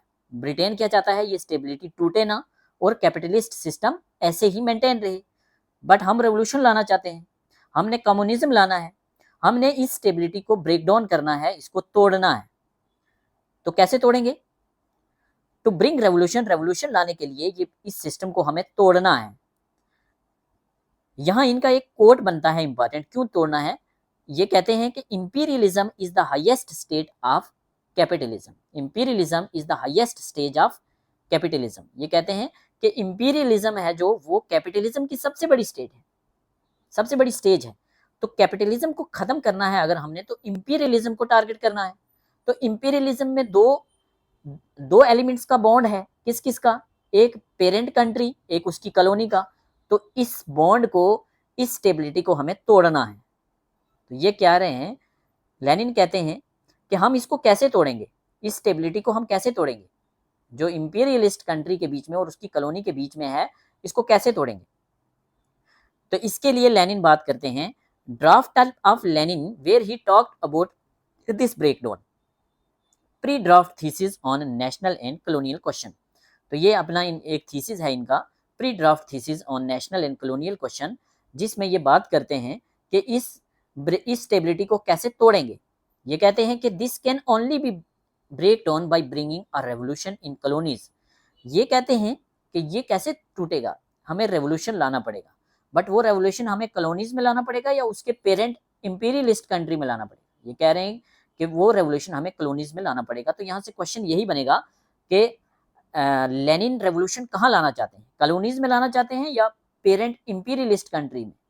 तो ये कॉलोनीज में रेवोल्यूशन लाना चाहते हैं, बट ये कहते हैं कि ये रेवोल्यूशन लाएगा कहाँ, डिबेट यहाँ स्टार्ट होगी, किसकी, लेनिन और राय की जो डिबेट है वो यहाँ स्टार्ट होगी इस चीज पे। ये कहते हैं who will bring revolution in colonies, colonies में रेवोल्यूशन कौन लाना चाहता है। लेनिन कहते हैं कि बुर्जुआ क्लास लाएगी, कैपिटलिस्ट क्लास लाएगी। आपने मार्क्सिज्म को पहले पढ़ना है और उसके बाद यहाँ आना है। मार्क्सिज्म में हम डिटेल में ये सब चीजें पढ़ चुके हैं। बुर्जुआ क्लास, मार्क्स कहते हैं कि दो क्लासेस हैं, एक बुर्जुआ क्लास है, कैपिटलिस्ट क्लास है, दूसरी प्रोलिटरेट क्लास है। एक हैव नॉट है, दूसरी हैव्स है। हैव्स कौन सी होगी, जो अमीरों की क्लास होगी। तो आप सिंपल भाषा में समझें कि दो क्लासेस होती हैं, एक अमीर एक गरीब। अमीर जो है वो गरीब को एक्सप्लॉइट करते हैं, और मार्क्स कहते हैं जो गरीब हैं वो रिवॉल्ट करेंगे अमीरों के खिलाफ और रेवोल्यूशन होगा, कम्युनिज्म आएगा। यहाँ लेनिन क्या कहते हैं, लेनिन कहते हैं कि हमें ये सिस्टम तोड़ना है, और सिस्टम तोड़ने के लिए हमने रेवोल्यूशन कॉलोनीज में लाना है, इंपीरियलिस्ट कंट्री में नहीं लाना, पहले कॉलोनीज में रेवोल्यूशन लाना है। बट कॉलोनीज में लाएगा कौन, दो क्लासेस हैं। मार्क्स तो कहते हैं ना प्रोलिटरेट क्लास लाएगी, ये कहते हैं नहीं, यहाँ बुर्जुआ क्लास लाएगी, अमीर क्लास लाएगी। क्यों अमीर लाएगी भाई, मार्क्स ने तो बोला था प्रोलिटरेट लाएंगे, गरीब क्लास लाएगी। ये कहते हैं कि जो प्रोलिटरेट हैं वो इनकैपेबल हैं, वो not capable of bringing revolution, उनकी हालत ऐसी नहीं है कि वो रेवोल्यूशन ला पाए, तो इसलिए अमीर क्लास को ही लाना पड़ेगा। थोड़ा सा इसको दिमाग से समझना, जो ये कॉलोनीज हैं इसमें तीन पार्टीज हैं इमेजिनरी। आप देखें, एक तो अंग्रेज हैं जो बाहर से आए हैं, वो इंपीरियलिस्ट हैं, ठीक है, वो हमारे रिसोर्सेज को एक्सप्लॉइट कर रहे हैं। तो दूसरे कौन से हैं, दूसरे हैं बुर्जुआ जो इंडियंस हैं, बट वो अमीर क्लास हैं, अमीर हैं। और तीसरे हैं प्रोलिटरेट्स जो गरीब हैं, जो किसान हैं। तो यहाँ लेनिन कहते हैं कि अमीर क्लास, बुर्जुआ क्लास या कैपिटलिस्ट क्लास है जो वो लाएगी रेवोल्यूशन, ठीक है। कैसे लाएगी, लेनिन कहते हैं कि कम्युनिस्ट की ड्यूटी है, कौन कम्युनिस्ट, कम्युनिस्ट पार्टीज, जैसे कम्युनिस्ट इंटरनेशनल है, या लेनिन की सीपीआई है, कम्युनिस्ट पार्टी ऑफ इंडिया, या मैक्सिकन कम्युनिस्ट पार्टी है। तो हर कंट्री में अब बहुत सारी कम्युनिस्ट पार्टीज बन गई हैं। तो ये कम्युनिस्ट पार्टीज है जो इनकी ड्यूटी है कि ये हेल्प करें, ये असिस्ट करें डेमोक्रेटिक पार्टीज को, ताकि वो रेवोल्यूशन लेके आए। अब ये डेमोक्रेटिक पार्टीज, आप सोचेंगे ये क्या बोल रहे हैं, डेमोक्रेटिक पार्टीज कैसे लाएंगे। देखो, जो भी कॉलोनीज हैं, कॉलोनीज में मूवमेंट चल रही है, आज़ादी की मूवमेंट चल रही है, आज़ादी की लड़ाई चल रही है। इंडिया के केस में आप लो, इंडिया में कौन आज़ादी की लड़ाई लड़ रहा है, इंडिया में आज़ादी की लड़ाई लड़ रही है कांग्रेस। कांग्रेस कब बनी है, 1885 में, जब इस इंडिया वर्ल्ड लेवल पे रेवोल्यूशन आ रहे हैं, वर्ल्ड लेवल पे चेंज आ रहा है, वर्ल्ड लेवल पे कम्युनिज्म आ रहा है। तो जो कॉलोनियल कंट्रीज हैं वो अपने आप को आज़ाद करा रही हैं। आज़ाद कौन करवा रहा है, डेमोक्रेटिक पार्टीज। ये डेमोक्रेटिक पार्टीज किसने बनाई हैं, डेमोक्रेटिक पार्टीज बुर्जुआज ने बनाई है, अमीर लोगों ने बनाई है, जो उस कॉलोनियल कंट्रीज के सिटीजन हैं और वो अमीर हैं, उनके पास रिसोर्सेज हैं, उन्होंने ही ये पार्टीज बनाई हैं। तो लेनिन कहता है कि कम्युनिस्ट पार्टीज की ये ड्यूटी है कि इन डेमोक्रेटिक पार्टीज के साथ टाई अप करें, इनकी हेल्प करें और रेवोल्यूशन लाएं अपनी कॉलोनी में, और अंग्रेजों को उखाड़ के फेंकें और वहां लेके आए कम्युनिज्म, टू इस्टेब्लिश कम्युनिज्म। ये बात कब की है, 1919 या 20 की बात कर रहे हैं। तब इंडिया में क्या हो रहा है, थोड़ा सा ध्यान दो, इंडिया में आज़ादी की लड़ाई लड़ी जा रही है। 1919 में रोलेक्ट एक्ट आ रहा है, उसके खिलाफ लोग प्रदर्शन कर रहे हैं जलियांवाला बाग में, जलियांवाला बाग मैसेकर हो रहा है। 1920 में नॉन कॉपरेशन मूवमेंट चल रही है, कौन लड़ रहा है, ये कांग्रेस लड़ रही है। तो अब उस टाइम की कांग्रेस को क्या राय पसंद करेंगे, राय नहीं पसंद करेंगे, ये डिबेट है, आगे बात करते हैं। कम्युनिस्ट कहते हैं, ये लेनिन कहते हैं कि कम्युनिस्ट एक टेम्परेरी अलायंस बनाएंगे, किसके साथ, कैपिटलिस्ट के साथ, मींस डेमोक्रेटिक पार्टीज के साथ, मींस कांग्रेस के साथ। और इनके साथ मर्ज नहीं होंगे परमानेंट बेसिस पे, सिर्फ एक टेम्परेरी अलायंस बनाएंगे। जो पार्टीज, जो डेमोक्रेटिक पार्टीज आज़ादी की लड़ाई लड़ रही हैं, उनको ये असिस्ट करेंगे, उनको ये हेल्प करेंगे उनकी मूवमेंट में, उनकी आज़ादी की मूवमेंट में, और वहां से कॉलोनी को आज़ाद करवाएंगे। आज़ाद करने के बाद कम्युनिज्म आएगा, और उसके बाद जो ये पार्टीज हैं, कम्युनिस्ट पार्टीज, ये अलग हो जाएंगी। राय कहते हैं कि नहीं, राय इस चीज को रिजेक्ट कर रहे हैं, राय लेनिन के थॉट को रिजेक्ट कर रहे हैं। राय खड़े हो जाते हैं, हमने पीछे बात की थी, क्या बात की थी कि कॉन्फ्रेंस चल रही थी, वहां लेनिन अपनी थ्योरी लेके आ रहे हैं। कौन सी थ्योरी? Theory of imperialism. क्या कह रही है theory of imperialism? Theory of imperialism कह रही है कि जो कैपिटलिस्ट कंट्रीज हैं उन्होंने एक स्टेबिलिटी बनाई हुई है, उन्होंने स्टेबिलिटी बनाई हुई है अपनी कॉलोनी के साथ, और ये जो स्टेबिलिटी है ये हमें तोड़नी होगी। ये कैसे तोड़ेंगे हम कॉलोनीज में रेवोल्यूशन लाएंगे। कॉलोनीज में रेवोल्यूशन कौन लाएगा? ये कह रहे हैं कॉलोनीज में, हर कॉलोनी में कोई ना कोई डेमोक्रेटिक पार्टी है जो आज़ादी की लड़ाई लड़ रही है, तो हमारी जो कम्युनिस्ट पार्टीज हैं वो असिस्ट करेंगी डेमोक्रेटिक पार्टीज को और इनको आज़ाद करवाएंगी और वहाँ कम्युनिज्म लाएंगी। राय इसको रिजेक्ट करते हैं। राय कहते हैं कि लेनिन को कहते हैं नहीं। राय क्या कहते हैं? राय कहते हैं कि कम्युनिस्ट पार्टीज अलग हैं और बुर्जुआ अलग हैं। कम्युनिस्ट पार्टीज अलग हैं। कम्युनिस्ट पार्टी कौन है? जो जो कम्युनिज्म को प्रमोट कर रही हैं, रेवोल्यूशन ला रही हैं। और बुर्जुआ पार्टीज कौन है? कांग्रेस को ये बुर्जुआ पार्टी कह रहे हैं। अमीरों की पार्टीज जो आज़ादी की लड़ाई लड़ रही हैं वो अमीरों की पार्टीज है। कौन कह रहा है? एम एन राय। एम एन राय कहता है कि अगर इनके साथ हम अलायंस बनाएंगे, हम कौन, मतलब हम जो कम्युनिस्ट पार्टीज हैं, अगर हम इनके साथ अलायन बनाएंगे, इनके साथ अलायंस बनाएंगे और आगे जाके यही पार्टीज तो नया बुर्जुआ बन जाएंगे, अंग्रेजों से तो आज़ादी मिलेगी और इन पार्टीज के नीचे दब जाएगी जनता, और कम्युनिज्म कहाँ आएगा? वहां तो फिर पॉलिटिकल पार्टीज में आपस में लड़ाई होगी कि सत्ता किसके हाथ में आए। इसलिए रिजेक्ट करते हैं राय इसको। ये थॉट बड़ा इंपॉर्टेंट है, मैं बड़े आराम आराम से करवा रहा हूँ, एकदम सिंपल और देसी वे में पढ़ा रहा हूँ, तो आप इसको कंसंट्रेशन से सुनेंगे तो आपको समझ आ जाएगा। ये डिबेट बहुत इंपॉर्टेंट है, इनका थॉट बड़ा इंपॉर्टेंट है। ठीक है, तो अलायंस को तोड़ने की बात कर रहे हैं। कैसे तोड़ेंगे? कॉलोनीज में रेवोल्यूशन लाएंगे। कौन लाएगा? वहां की जो पार्टीज हैं, जो डेमोक्रेटिक पार्टीज हैं। कौन असिस्ट करेगा? Communist parties. राय कहते हैं कि नहीं, ऐसा नहीं होगा, बुर्जुआ अलग हैं, ये पार्टीज अलग हैं, बुर्जुआ अलग हैं और बुर्जुआ और ये पार्टी सेम है, बट कम्युनिस्ट पार्टी अलग है। एम एन राय कहते हैं, लेनिन कहते हैं कि ठीक है भैया, आपको मेरी थ्योरी नहीं पसंद तो आप अपनी थ्योरी बताइए, कैसे करोगे आप कॉलोनीज में, आप कम्युनिज्म कैसे लाओगे? कम्युनिज्म तो लाना है। तो उसके लिए एम एन राय सहारा लेते हैं थ्योरी ऑफ लेट कैपिटलिज्म का। थ्योरी ऑफ लेट कैपिटलिज्म किसने दी? थ्योरी ऑफ लेट कैपिटलिज्म है मार्क्स की। ठीक है, थ्योरी ऑफ लेट कैपिटलिज्म किसकी है? मार्क्स की। एम एन राय सहारा लेते हैं थ्योरी ऑफ लेट कैपिटलिज्म का। मार्क्स का एक आर्टिकल था बुर्जुआ एंड कल्चरल रेवोल्यूशन 1849। तो क्वेश्चन पूछा जाएगा बुर्जुआज एंड काउंटर रेवोल्यूशन कब आया? 1849 में। किसका था ये आर्टिकल? मार्क्स का था। इसमें मार्क्स किसकी बात करते हैं? थ्योरी ऑफ लेट रेवोल्यूशन की बात करते हैं। थ्योरी ऑफ लेट रेवोल्यूशन की बात करते हैं। राय कहते हैं, राय का ओपिनियन और लेनिन का ओपिनियन यहाँ अलग है। Roy had difference of opinion with Lenin on the issue of relation of communist movement in the west in comparison with those in the colonial countries। कहते हैं कि वेस्ट में तो ठीक है, वेस्ट में अगर आप ऐसा करोगे, वेस्ट में आप कॉलोनियल के साथ, मतलब वेस्ट में तो आप रेवोल्यूशन ला सकते हो ऐसे ऐसे, बट जो कॉलोनियल कंट्रीज हैं वहां आपकी ये थ्योरी फिट नहीं बैठेगी, ऐसा राय कहते हैं। राय कहते हैं कि जो कम्युनिस्ट इंटरनेशनल है, मींस कम्युनिस्ट इंटरनेशनल या जो भी जो कम्युनिस्ट पार्टीज हैं जो कम्युनिज्म को प्रमोट कर रही हैं इंटरनेशनल लेवल पे, उनको प्रोलिटेरिएट के साथ जुड़ना है, ना कि बुर्जुआ के साथ। वो कहते हैं कि अगर कैपिटलिज्म को यूरोप से हटाना है या दुनिया से हटाना है, लेनिन कहते हैं कि वहां की बुर्जुआ क्लास को या वहां की कैपिटलिस्ट क्लास के साथ जुड़ना है, अलायंस करना है कम्युनिस्ट पार्टीज ने, उनकी हेल्प करनी है, वो कॉलोनी को आजाद करवाएं और कम्युनिज्म लेके आए।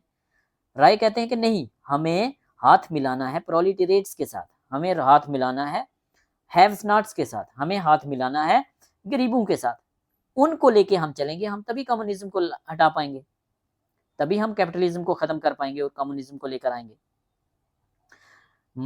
ये कहते हैं, मार्क्स की बात करते हैं कि मार्क्स जो थे, मार्क्स ने बोला था, जर्मन बुर्जुआ की बात की थी। मार्क्स कहते हैं अपनी इस थ्योरी में, थ्योरी ऑफ लेट कैपिटलिज्म में, कि जर्मनी में बुर्जुआ क्लास लेट अमर्ज हुई थी और उनको दो हिस्टोरिकल कंट्राडिक्शन फेस करने पड़े थे। राय हमें जर्मनी लेके जाते हैं, जर्मन रेवोल्यूशन की बात करते हैं। रॉय कहते हैं कि मार्क्स ने क्या बोला था थ्योरी ऑफ लेट कैपिटलिज्म में, कि जो जर्मन बुर्जुआ थे वो लेट आए थे और उनको दो कंट्राडिक्शन का सामना करना पड़ा था। जर्मनी में एक फ्यूडल क्लास का और दूसरा वर्किंग क्लास का। जर्मन में बुर्जुआ क्लास अमर्ज हुई, उसको किसके साथ कंट्राडिक्शन करना पड़ा? फ्यूडल क्लास के साथ और प्रोलिटरेट्स के साथ। तो उन्होंने बुर्जुआ क्लास ने क्या किया? बुर्जुआ क्लास ने फ्यूडल क्लास के साथ कंप्रोमाइज कर लिया था और प्रोलिटरेट्स को दबा दिया था और रेवोल्यूशन को प्रिवेंट कर लिया था। कौन सा रेवोल्यूशन? याद करो, वही रेवोल्यूशन जिसकी वजह से ब्रेंडलर की ऑर्गेनाइजेशन को जो सपोर्ट करने की बात की थी स्टालिन ने और निकाल दिया था, एक्सपेल कर दिया था कम्युनिस्ट पार्टी से, तो रेवोल्यूशन नहीं आ पाया था। तो इन्होंने बोला कि वहां बुर्जुआ क्लास लेट अमर्ज हुई, बुर्जुआ क्लास ने वहां ऐसा ही किया। वहां जो फ्यूडल क्लास थी, जो जागीरदार थे, उनके साथ उनको कंट्राडिक्शन फेस करना पड़ा और वर्किंग क्लास के साथ, बट उन्होंने कंप्रोमाइज कर लिया फ्यूडल क्लास के साथ और प्रोलिटरेट को टैकल कर लिया और रेवोल्यूशन होने ही नहीं दिया। तो सेम कंडीशन इंडिया में हो जाएगी। इंडिया में क्या होगा? कह रहे हैं कि इंडिया में ऐसे होगा अगर हम असिस्ट करते हैं बुर्जुआ क्लास को। तो बुर्जुआ क्लास कौन है? कांग्रेस है वहां की जो मूवमेंट लड़ रही है। तो कांग्रेस जो है एक पार्टी बन के आगे आएगी और वो सत्ता में आ जाएगी और वो अपनी मर्जी से काम चलाएगी, प्रोलिटरेट्स फिर दब जाएंगे।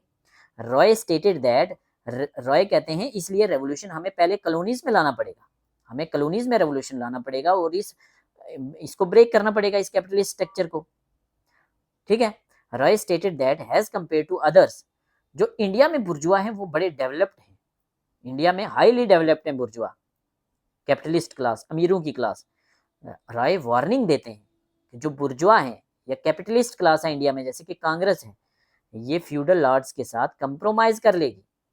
ये फ्यूडल्स के साथ, जो जागीरदार हैं उनके साथ, जो प्रोलिटरेट्स नहीं हैं उनके साथ ये कंप्रोमाइज कर लेगी और ये कंप्रोमाइज कर लेगी तो ये झुक जाएगी, ये अंग्रेजों के आगे झुक जाएगी, तो रेवोल्यूशन आ ही नहीं पाएगा।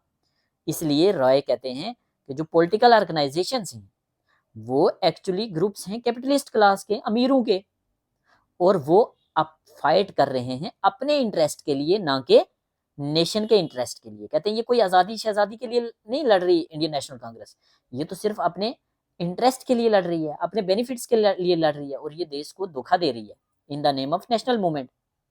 ठीक है, समझ आया? नहीं आया? आगे आपको समझ आ जाएगा, अभी आ जाएगा थोड़े से टाइम में। ये क्या कह रहे हैं कि जो ये इंडिया में बुर्जुआ क्लास है, जो इंडिया में कांग्रेस है, ये बुर्जुआ क्लास ही है एक किस्म की, ये अमीरों ने एक पार्टी बनाई है और ये अपने काम निकाल रही है अंग्रेजों से। कैसे निकाल रही है? पीपीपी से, प्रेयर, पिटिशन, प्रोटेस्ट करके ये अपने काम निकाल रही है। ये कांग्रेस आज़ादी की लड़ाई नहीं लड़ रही। क्यों ऐसी बात कर रहे हैं? याद करो, मॉडरेट फेज चल रहा था तब, कांग्रेस में मॉडरेट लीडर थे, गांधी जी थे, वायलेंस की बात नहीं कर रहे थे। क्या बात कर रहे थे? कि इनसे हम, अंग्रेज अच्छे हैं, अंग्रेजों से हमने अपने काम करवाने हैं, प्रेयर, पिटिशन, प्रोटेस्ट के द्वारा काम करवाने हैं। लाल बाल पाल एग्रेसिव जो थे मिलिटेंट नेशनलिस्ट, तभी तो वो अलग हुए थे। तो उस वाली स्टेज में अपने माइंड को लेके जाओ, आपको समझ आ जाएगी। That is why revolution would fail in colonies. इसलिए रॉय कहते हैं कि कॉलोनीज में रेवोल्यूशन फेल हो जाएगा। जो इंटरनेशनल कम्युनिस्ट है, अगर वो सपोर्ट करेगी कैपिटलिस्ट क्लास का, तो रेवोल्यूशन फेल हो जाएगा। तो लेनिन कहते हैं कि तुम ही बताओ फिर कैसे रेवोल्यूशन आएगा? वो कह रहे हैं कि प्रोलिटरेट क्लास या पैटी बुर्जुआ जो है वो लेकर आएंगे रेवोल्यूशन। इंडिया में रेवोल्यूशन कौन लाएगा? पैटी बुर्जुआ। पैटी बुर्जुआ कौन है? जो बुर्जुआ से थोड़े से नीचे हैं, जो प्रोलिटरेट से ऊपर हैं, थोड़े अमीर हुए हैं, थोड़े पैसा इनके पास है, बट उतना ज्यादा नहीं है जितना बुर्जुआ के पास है। ठीक है, बुर्जुआ से एक नीचे क्लास है पैटी बुर्जुआ और प्रोलिटरेट्स। तो इसके लिए वो क्या कहते हैं? वो एनालिसिस करते हैं इंडियन सोसाइटी का, इंडियन सोसाइटी का एनालिसिस करते हैं एम.एन. रॉय। एम.एन. रॉय कहते हैं, उनका एक वर्क है एम.एन. रॉय का, India in transition. India in transition किसका वर्क है? एम.एन. रॉय का। कब पब्लिश हुआ? 1922 में। वो कहते हैं कि इंडिया ट्रांजिशन स्टेज से गुजर रहा है, इंडिया ट्रांजिशन स्टेज से गुजर रहा है, प्रोलिटरेट्स मूव हो रहे हैं, पैटी बुर्जुआ की क्लास आ चुकी है, अभी ये बुर्जुआ नहीं बने, इंडिया ट्रांजिशन स्टेज में है। यहाँ अप्लाई करते हैं Marxist analysis of Indian history, Marxist analysis of Indian history को अप्लाई करते हैं। रॉय को कहा जाता है राय पहले आदमी थे जिन्होंने मार्क्सिज्म को इंडिया में प्रैक्टिकल फॉर्म में लेकर आए थे। Who was the first to inject Marxism in India in practical politics? तो वो थे मार्क्स। तो मार्क्स का एनालिसिस लाते हैं, मार्क्सिस्ट एनालिसिस लाते हैं इंडिया की हिस्ट्री में। क्या था वो? It was a systematic Marxist analysis of Indian history in which Roy strongly criticise, जिसमें राय जो है इंडिया के नेशनल थॉट को क्रिटिसाइज करते हैं। जो इंडिया की हिस्ट्री जिन लोगों ने लिखी है 1920 के आसपास, उनको वो क्रिटिसाइज करते हैं। वो कहते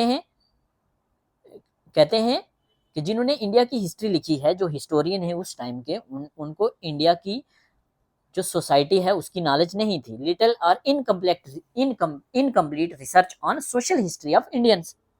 दस for analysis of social history of India की सोशल हिस्ट्री को एनालाइज करने के लिए, इंडिया की सोसाइटी को एनालाइज करने के लिए वो सहारा लेते हैं मार्क्सिस्ट एनालिसिस ऑफ क्लासेस का। क्या कहते हैं? मार्क्सिस्ट एनालिसिस ऑफ क्लासेस एक मेथड है जो एनालिसिस करता है क्लासेस की किसी भी सोसाइटी में थोड़ी सी मॉडिफिकेशन के साथ। मार्क्सिस्ट एनालिसिस ऑफ क्लासेस क्या है? हर सोसाइटी में क्लास होती है काफ़ी सारी, उनका एनालिसिस करता है बट थोड़ी मॉडिफिकेशन के साथ।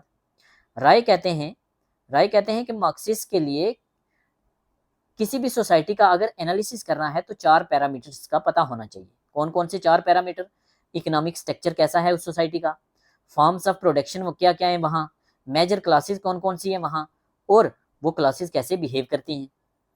ठीक है। राय कहते हैं, इंडिया के केस में राय कहते हैं कि जब हम मार्क्सिस्ट एनालिसिस को इंडियन कंडीशन में लगाते हैं तो यहाँ 4 क्लासेस हैं। एक तो कैपिटलिस्ट क्लास है या बुर्जुआ क्लास है, जो अमीर लोग हैं और जो मूवमेंट लड़ रहे हैं आज़ादी की, मतलब आईएनसी वाले। दूसरे पैटी बुर्जुआ हैं, पैटी बुर्जुआ जो इससे थोड़ी नीचे क्लास है, जो इससे कम अमीर हैं। तीसरी पीजेंट्री क्लास है, किसान है, और एंड पे प्रोलिटरेट हैं, वर्कर्स हैं। ये 4 क्लास बताते हैं वो इंडिया में। वो कहते हैं, राय कहते हैं, जो अंग्रेज थे इंडिया में इंडस्ट्रियलाइजेशन कौन लेके आया? अंग्रेज लेके आए।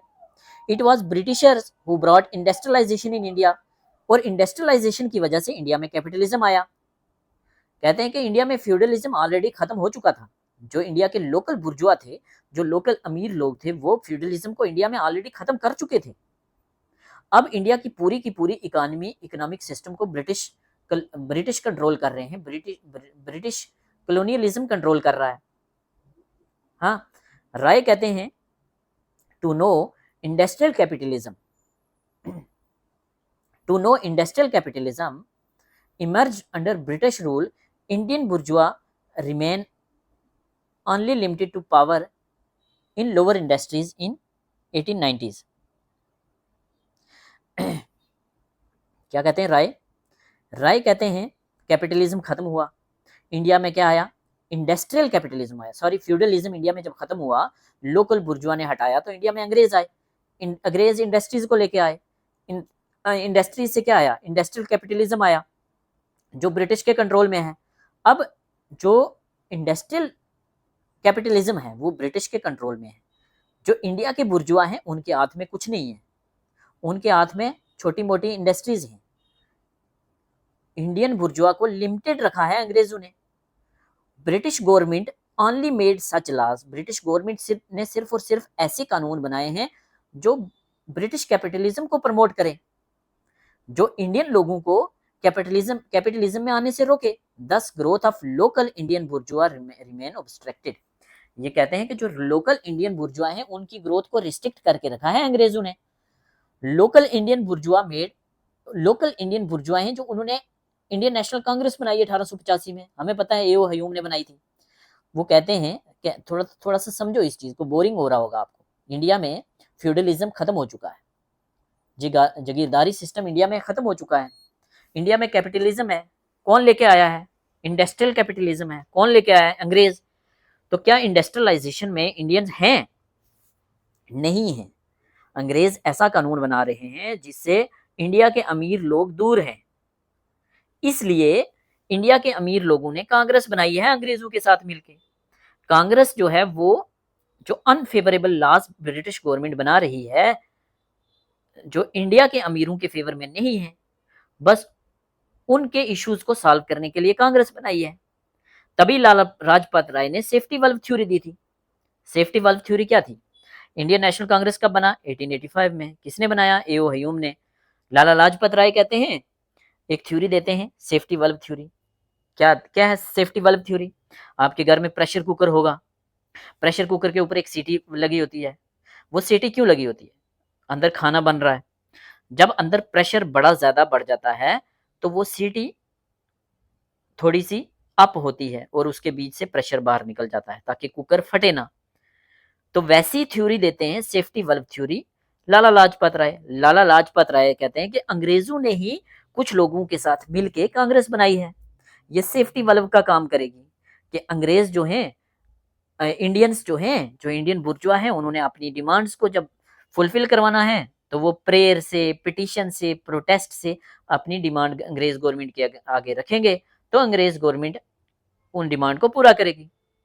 कोई मूवमेंट इतना बड़ा ना बन पाए और वो अंग्रेज गवर्नमेंट को हटा ना पाए, इसीलिए ये कांग्रेस बनाई है, ऐसा मानना था लाला लाजपत राय का। जैसे कुकर में सीटी काम करती है वैसे इंडिया में कांग्रेस काम करती है अंग्रेज गवर्नमेंट के लिए कि इतना बड़ा प्रेशर ना आए जो अंग्रेजों को हटा पाए। तो यहाँ रॉय कहते हैं कि ये तो एक सीटी है कुकर की कांग्रेस, ये हमें क्या आजाद करा के रेवोल्यूशन लाएगी, ये तो अपने इंटरेस्ट के लिए काम करती है। क्रिटिसाइज कर रहे हैं, वो क्रिटिसाइज करते थे मॉडरेट्स को कि ये 3P की पॉलिसी को अपनाते हैं, प्रेयर, पिटीशन और पीसफुल प्रोटेस्ट। इसीलिए इंडियन नेशनल कांग्रेस जो है वो पर्सनल बेनिफिट्स के लिए लड़ रही है। अगर कम्युनिस्ट पार्टीज अलायंस करेंगे कांग्रेस के साथ और रेवोल्यूशन लाएंगे तो कांग्रेस का मकसद तो पूरा हो जाएगा, कांग्रेस जो है वो उसके इंटरेस्ट पूरे हो जाएंगे, अब कांग्रेस अगला बुर्जुआ बन जाएगी, इसलिए वो कांग्रेस को क्रिटिसाइज करते हैं।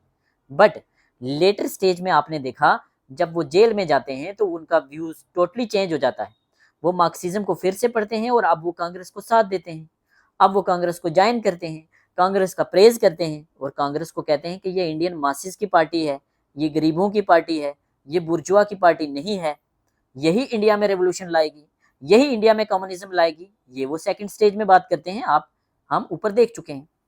तो इनके मॉडिफाइड व्यूज क्या हैं? इनके व्यूज मॉडिफाइड कब होते हैं? जब ये इंडिया में आते हैं 1930 में, ये अरेस्ट हो जाते हैं 6 साल के लिए, 5 साल के लिए जेल में जाते हैं। जेल में जब ये जाते हैं तो री एग्जामिन करते हैं मार्क्सिज्म को, रीथिंक करते हैं बेसिक अजम्पशंस को, मार्क्सिज्म को, स्टालिन को, रेवोल्यूशन को। प्रिजन मैन्युस्क्रिप्ट लिखते हैं जो नेहरू मेमोरियल म्यूजियम और लाइब्रेरी में दिल्ली में मौजूद है। ठीक है, 1930 में ये कहते हैं कि कांग्रेस एक नेशनलिस्ट पार्टी है, कांग्रेस जो है वो किसी पर्टिकुलर क्लास की पार्टी नहीं है, कांग्रेस जो है वो गरीबों की पार्टी है, कांग्रेस इंडिया में नेशनलिज्म के लिए लड़ रही है, आज़ादी की लड़ाई के लिए लड़ रही है। और यहाँ इनके व्यूज चेंज हो जाते हैं। तभी मैंने बोला पहले कांग्रेस को अपोज किया, बाद में फेवर किया, अपने व्यूज को रिवाइज किया और बोला कि इंडियन मासिस के लिए लड़ रही है, इंडियन जो है वो पॉलिटिकली बैकवर्ड हैं। ठीक है, he had revised his views on Indian masses as they are politically backward to play complete independent role। और यहाँ कांग्रेस है जो वो आज़ादी की लड़ाई लड़ेगी, यहाँ वो जो बात लेनिन ने बोली थी वो इनको समझ आ जाती है। 1936 में जेल से वापस आते हैं, इंडियन नेशनल कांग्रेस ज्वाइन करते हैं। 1934 में ये आइडिया देते हैं, कॉन्स्टिट्यूएंट असेंबली का पढ़ चुके हैं। एम एन रॉय का अब मेन ऑब्जेक्टिव एक ही बनता है कि कैसे भी हमने आज़ादी दिलानी है, कैसे भी इंडियन नेशनल कांग्रेस ने अंग्रेजों को उखाड़ के बाहर फेंकना है, आज़ादी की लड़ाई लड़नी है और मासिस की, गरीबों की, लोगों की का सपोर्ट करना है।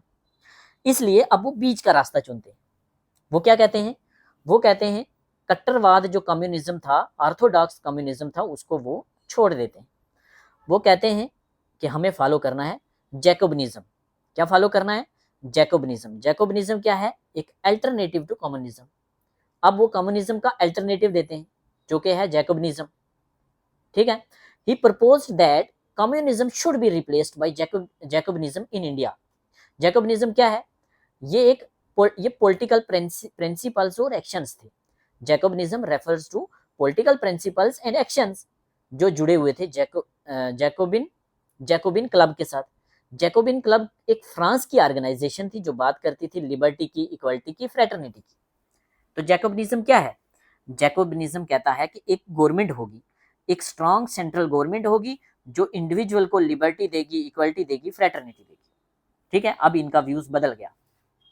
पहले रेवोल्यूशनरी हैं, कांग्रेस को क्रिटिसाइज करते हैं, कम्युनिज्म की तरफ जाते हैं, कम्युनिज्म में एक बड़ी फिगर बनते हैं, फिर इंडिया में आते हैं, फिर इंडिया में कांग्रेस के साथ जुड़ते हैं और कांग्रेस को के साथ चलते हैं और कहते हैं कांग्रेस ही आज़ादी दिलाएगी और कम्युनिज्म नहीं, हम जैकोबिनिज्म को फॉलो करेंगे। जैकोबिनिज्म क्या है? इंडिया आज़ादी लेगी और एक सेंट्रल गवर्नमेंट होगी हमारी, और ये गवर्नमेंट बात करेगी लिबर्टी, इक्वालिटी, फ्रेटर्निटी की। ठीक है, तो यहाँ ये अपने लास्ट फेज में इंटर होते हैं, जहां ये अपना आइडिया रेडिकल ह्यूमनिज्म या न्यू ह्यूमनिज्म या साइंटिफिक ह्यूमनिज्म का लेके आते हैं, जिसकी हमने ब्रीफ में ऊपर बात की है। ये पार्टी बनाते हैं एक रेडिकल डेमोक्रेटिक पार्टी 1940 में। रेडिकल डेमोक्रेटिक पार्टी किसने बनाई? एम.एन. रॉय ने। कब बनाई? 1940 में, एग्जाम में पूछी जाती है। रेडिकल डेमोक्रेटिक पार्टी बात करेगी रेडिकल ह्यूमनिज्म की, न्यू ह्यूमनिज्म की। न्यू ह्यूमनिज्म एक मैनिफेस्टो है जो 1947 में पब्लिश होता है, जिसमें 22 थीसिस थे, रॉय के थीसिस थे, जिसकी शुरुआत इन्होंने कहीं ना कहीं जेल में कर ली थी, जो बात करते हैं रेडिकल ह्यूमनिज्म के। हम पढ़ चुके हैं रेडिकल ह्यूमनिज्म, एम.एन. रॉय की फिलॉसफी है। ठीक है, जहां ये रेडिकल शिफ्ट की बात करते हैं, ह्यूमन कॉन्शियसनेस की बात करते हैं, सोशिएटल ऑर्गेनाइजेशन की बात करते हैं, ये ह्यूमन सेंटर्ड अप्रोच की बात करते हैं towards ethics, politics, culture, individual की फ्रीडम, रैशनलिटी, सोशल जस्टिस। ठीक है, इनका न्यू ह्यूमनिज्म का आइडिया जो है ये रिवाइवलिज्म की बात करता है, किसकी? रैशनलिस्ट या scientific humanism of European renaissance या यूरोपियन रेनेसा। यूरोपियन रेनेसा हमने पढ़ा है, फ्रेंच रेवोल्यूशन, यूरोपियन रेनेसा, राजा राम मोहन राय का थॉट, जो रीअवेकनिंग की बात करते हैं, साइंटिफिक साइंस की बात करते हैं, रैशनलिज्म की बात करते हैं, लॉजिक की, प्रैक्टिकलिटी की बात करते हैं, जो हमने बात ऑलरेडी हम कर चुके हैं, यहाँ भी हम ऊपर बात कर चुके हैं। रेडिकल ह्यूमनिज्म में वहां से मैंने कॉपी किया है, रीजन और रैशनलिटी, इंडिविजुअल फ्रीडम, ठीक है, सेकुलर, एथिक्स, ये चीज हमने बात की है। मतलब रेडिकल ह्यूमनिज्म 3 कंसेप्ट पे फोकस करेगा, रीजन पे, रीजन से फ्रीडम आएगी, मोरालिटी आएगी। ठीक है, तो कौन से 3 कंसेप्ट की बात की है? Freedom, reason, morality. Scientific approach, scientific principles की बात की है। यहाँ इनका कोट इंपॉर्टेंट बनता है, freedom, knowledge, truth, freedom, knowledge और सच्चाई वैल्यूज हैं to be appreciated together by living them. किसका कोट है? एम.एन. रॉय का कोट है। यहाँ ये बात करते हैं फ्री सोसाइटी या फ्री मैन की। फ्री सोसाइटी है, फ्री मैन है, कौन सी होगी फ्री सोसाइटी फ्री मैन की? जो जैकोबिनिज्म को फॉलो कर रहे हैं, लिबर्टी, इक्वलिटी, फ्रेटर्निटी को फॉलो कर रहे हैं। To the individual who is equipped with creative power of the ideas and regarded individual as the creator of society and state. मतलब free society of free man कौन बनाएगा? इंसान खुद बनाएगा। कौन सा इंसान? जो रैशनल है, जो रीजन को लेके चल रहा है, जो प्रैक्टिकलिटी की बात कर रहा है। ठीक है, एक ऐसी सोसाइटी जो रीजन पे बेस हो, रैशनलिटी पे बेस हो। He held that main goal of man made institution to enlarge the Indian liberty. Man made institution क्या है? स्टेट गवर्नमेंट, उसका क्या काम है? इंडिविजुअल लिबर्टी और फ्रीडम प्रोवाइड करना। वो कहते हैं कि फाउंडेशन ऑफ डेमोक्रेसी, डेमोक्रेसी का फाउंडेशन क्या है? सोवरेनिटी और freedom of individual, liberty, equality, fraternity. एक इंडिविजुअल फ्रीडम है, एक इंडिविजुअल फ्री है, एक इंडिविजुअल लिबरल है। इंडिविजुअल की लिबर्टी, सोवरेनिटी जो है वो फाउंडेशन है डेमोक्रेसी का। ठीक है, radical humanism stands for democratic freedom and economic equality bye eliminating exploitation of man. वो रेडिकल ह्यूमनिज्म एजुकेशन के द्वारा एस्टेब्लिश करना चाहते हैं। वो कहते हैं कि free society can be created only by free man. एक फ्री सोसाइटी कौन बनाएगा? एक फ्री मैन। एक good society can be created by good man. किसने बोला? एम.एन. रॉय ने। तो फ्री सोसाइटी कौन बनाएगा? Free man. फ्री मैन कौन होगा? जो रीजन, जो फ्रीडम, जो एथिक्स पे बेस्ड होगा। फ्री मैन कौन होगा? जो ये वाले 3 कंसेप्ट पे बेस्ड होगा, freedom, reason, morality. Means reason और रैशनलिटी, इंडिविजुअल फ्रीडम और सेकुलर एथिक्स। क्या कौन होगा ऐसा पर्सन? वो फ्री मैन होगा और वो फ्री सोसाइटी का गठन करेगा। राय वांट्स टू रिप्लेस, यहाँ क्वेश्चन बनता है आपके लिए कि राय ने पार्लियामेंट्री डेमोक्रेसी को सपोर्ट किया? नहीं, उन्होंने बोला पार्लियामेंट्री डेमोक्रेसी रिप्लेस करेगी ऑर्गेनाइज्ड डेमोक्रेसी को। ऑर्गेनाइज्ड डेमोक्रेसी क्या हो सकती है? आप डायरेक्ट डेमोक्रेसी कह सकते हैं, जहां जनता डायरेक्टली पार्टिसिपेट करती है, जैसे पंचायती राज होता है हमारा। तो पार्लियामेंट्री डेमोक्रेसी रिप्लेस करेगी ऑर्गेनाइज्ड डेमोक्रेसी को, सॉरी ऑर्गेनाइज्ड डेमोक्रेसी पार्लियामेंट्री को रिप्लेस करेगी, मतलब पार्लियामेंट्री को सपोर्ट नहीं किया, ऑर्गेनाइज्ड डेमोक्रेसी को सपोर्ट किया। That will composed of country wide network of people, मतलब सब लोगों की विल जिसमें होगी, लोगों की कमेटी होगी, डिस्ट्रिक्ट लेवल पे या पंचायत लेवल पे लोगों की कमेटी होगी और वो डायरेक्टली पार्टिसिपेट करेंगे एडमिनिस्ट्रेशन के अफेयर्स में। ठीक है, पार्टिसिपेटरी डेमोक्रेसी को क्यों नहीं सपोर्ट किया? राय कहते हैं कि politics in an organized democracy होगी, जो वो साइंटिफिक होगी, वो मॉरल होगी, वो रैशनल होगी। ठीक है, पार्टी लेस डेमोक्रेसी की बात करते हैं, self governing of local communities की बात करते हैं। वो कहते हैं कि party system will bring out the worst in people and political party leader will bring out ultimate backwardness in the people. कि पार्टी सिस्टम जो है वो लोगों के बीच में वर्स थॉट लेके आएगा, पॉलिटिकल पार्टीज जो हैं वो बैकवर्डनेस लेके आती हैं लोगों में। ये कोट किसका है? एम एन रॉय का। New humanism, radical humanism, scientific humanism जो है ये सोशलिज्म और लिबरलिज्म को कंबाइन करता है और इंडिविजुअल की रीजन फ्रीडम की बात करता है, रीजन की फ्रीडम की बात करता है। यहाँ इनका कोट है, man is essentially a rational being, his basic urge is not to believe but to question. इंसान रैशनल बीइंग है और हर चीज पे यकीन नहीं कर लेना, जैसे रिलीजन या कल्चर पे, रिलीजन की जो आइडियोलॉजी होती है, जो बोला है उस पर क्वेश्चन नहीं करना। ये कहता है कि नहीं, हमने बिलीव नहीं करना, हमने क्वेश्चन करना है। किसका थॉट है? राय का। Radical humanism was total revised view था इनका, जहां उन्होंने मार्क्सिज्म को त्याग दिया था और बात की थी किसकी? क्या बात की थी? इट इज सूटेबल फॉर, वो कहते हैं कि मार्क्सिज्म जो है, यहाँ से क्वेश्चन बनेंगे, मैं जल्दी जल्दी चल रहा हूँ बट यहाँ से क्वेश्चन बनेंगे। क्या क्वेश्चन बनेंगे? एक तो ये थॉट किसका है? राय का थॉट है। रेडिकल ह्यूमनिज्म रिवाइज्ड कंसेप्ट है, मार्क्सिज्म को क्रिटिसाइज कर रहे हैं, कह रहे हैं मार्क्सिज्म सिर्फ और सिर्फ इंडस्ट्रियलाइज सोसाइटी के लिए अच्छा है, हमारी तरह बैकवर्ड कंट्रीज के लिए मार्क्सिज्म अच्छा नहीं है। मार्क्सिज्म को ये क्रिटिसाइज कर रहे हैं। ठीक है, राय कह रहे हैं कि मार्क्सिज्म ग्रोथ को रोकता है, फ्री मैन की डेवलपमेंट नहीं होने देता, फ्री सोसाइटी नहीं बनने देता। ठीक है, राय कहते हैं, Roy pointed out contradiction in Marx theory of dialectical materialism की जो मार्क्स की थ्योरी थी उस पे पॉइंट आउट करते हैं और बात करते हैं कि कहते हैं वो भी अनसाइंटिफिक है। कहते हैं कि मार्क्स ने क्या बोला? मार्क्स ने कंबाइन किया दो कंट्राडिक्टरी कंसेप्ट्स को। जो मार्क्स का डायलेक्टिक्स है वो सब्जेक्टिव है और मटेरियलिज्म साइंटिफिक है। ठीक है, राय कहते हैं कि मार्क्स ने बोला मिडिल क्लास खत्म हो जाएगी, बट ऐसा तो नहीं है, मिडिल क्लास तो जरूरी है, मिडिल क्लास तो इंपॉर्टेंट रोल प्ले करती है कैपिटलिज्म में। तो यहाँ वो क्रिटिसाइज करते हैं। ठीक है, यहाँ हमने जल्दी जल्दी कर दिया। यहाँ से इंपॉर्टेंट क्वेश्चन क्या है कि जो डायलेक्टिकल मटेरियलिज्म है उसको भी वो क्रिटिसाइज कर रहे हैं, उसको अनसाइंटिफिक बोल रहे हैं, कह रहे हैं कि जो उनका डायलेक्टिक है वो सब्जेक्टिव है और मटेरियलिज्म साइंटिफिक है। ये क्वेश्चन पूछा जाता है मार्क्स से, मार्क्स में मैंने अच्छे से पढ़ाया है। मिडिल क्लास को कहते हैं कि मिडिल क्लास, मार्क्स कहते हैं कि आस्ता आस्ता खत्म हो जाएगी, बल्कि यहाँ राय कहते हैं कि नहीं, मिडिल क्लास तो स्टेबिलिटी के लिए बहुत ज़रूरी है। ठीक है, और यहाँ से क्या है, ये तो हमने देख लिया। इनके वर्क देख लेते हैं जल्दी जल्दी। मैं भी थक गया, थोड़ी मेरी पेस आगे कम हो गई है कुछ, मतलब थक जाता है बंदा तो जल्दी जल्दी करता है। अगर आपको समझ नहीं आया कोई कंसेप्ट तो मुझे बताना, मैं दोबारा करवा दूंगा। एम एन राय के work, communist international 1920, India in transition very very important 1922, जहां वो पास्ट को एनालाइज करते हैं, प्रेजेंट को इन्वेस्टिगेट करते हैं और फ्यूचर को विजुलाइज करते हैं मार्क्सिज्म के द्वारा। फ्यूचर ऑफ इंडियन पॉलिटिक्स किसका वर्क है? एम एन राय का 1929।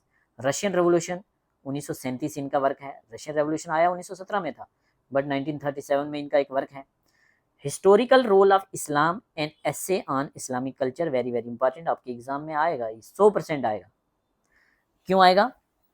ये पूछा जाएगा, historical role of Islam and essay on Islam culture is written by, नीचे 3 मुस्लिम नाम होंगे और एक नाम होगा एम.एन. राय का, आप मुस्लिम नाम टिक करेंगे बट एम.एन. राय इसका राइट आंसर होगा।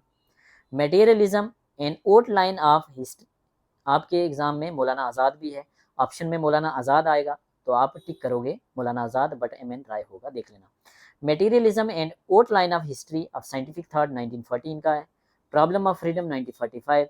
Revolution and counter revolution in China, यहाँ मोजिडांग होगा ऑप्शन में तो आप मोजिडांग टिक करोगे, but revolution and counter revolution in China written by M N. Roy. इनका न्यू ह्यूमनिज्म अ मैनिफेस्टो जो रेडिकल ह्यूमनिज्म पे बात करता है, साइंटिफिक ह्यूमनिज्म पे बात करता है। Beyond communism 1947, reason romanticism and revolution 1952। Revise कर लेते हैं जल्दी जल्दी। स्टार्टिंग में मार्क्सिस्ट रिवोल्यूशनरी थे वो, बाद में रेडिकल ह्यूमनिज्म बन गए। सीपीआई ऑफ इंडिया 1920 और सीपीआई इंडिया की 1925। सीपीआई इंडिया ताशकंद 1920 और इंडिया वाली 1925। इंपॉर्टेंट क्वेश्चन है, पूछा जाएगा। कम्युनिस्ट मूवमेंट के साथ जुड़ते हैं, कम्युनिस्ट इंटरनेशनल या कम्युनिटेरियन के साथ जुड़ते हैं, कम्युनिटेरियन। मार्क्सिज्म से अलग होते हैं 1930 में जब उनको एक्सपेल किया जाता है और इंडिया में जेल में होते हैं।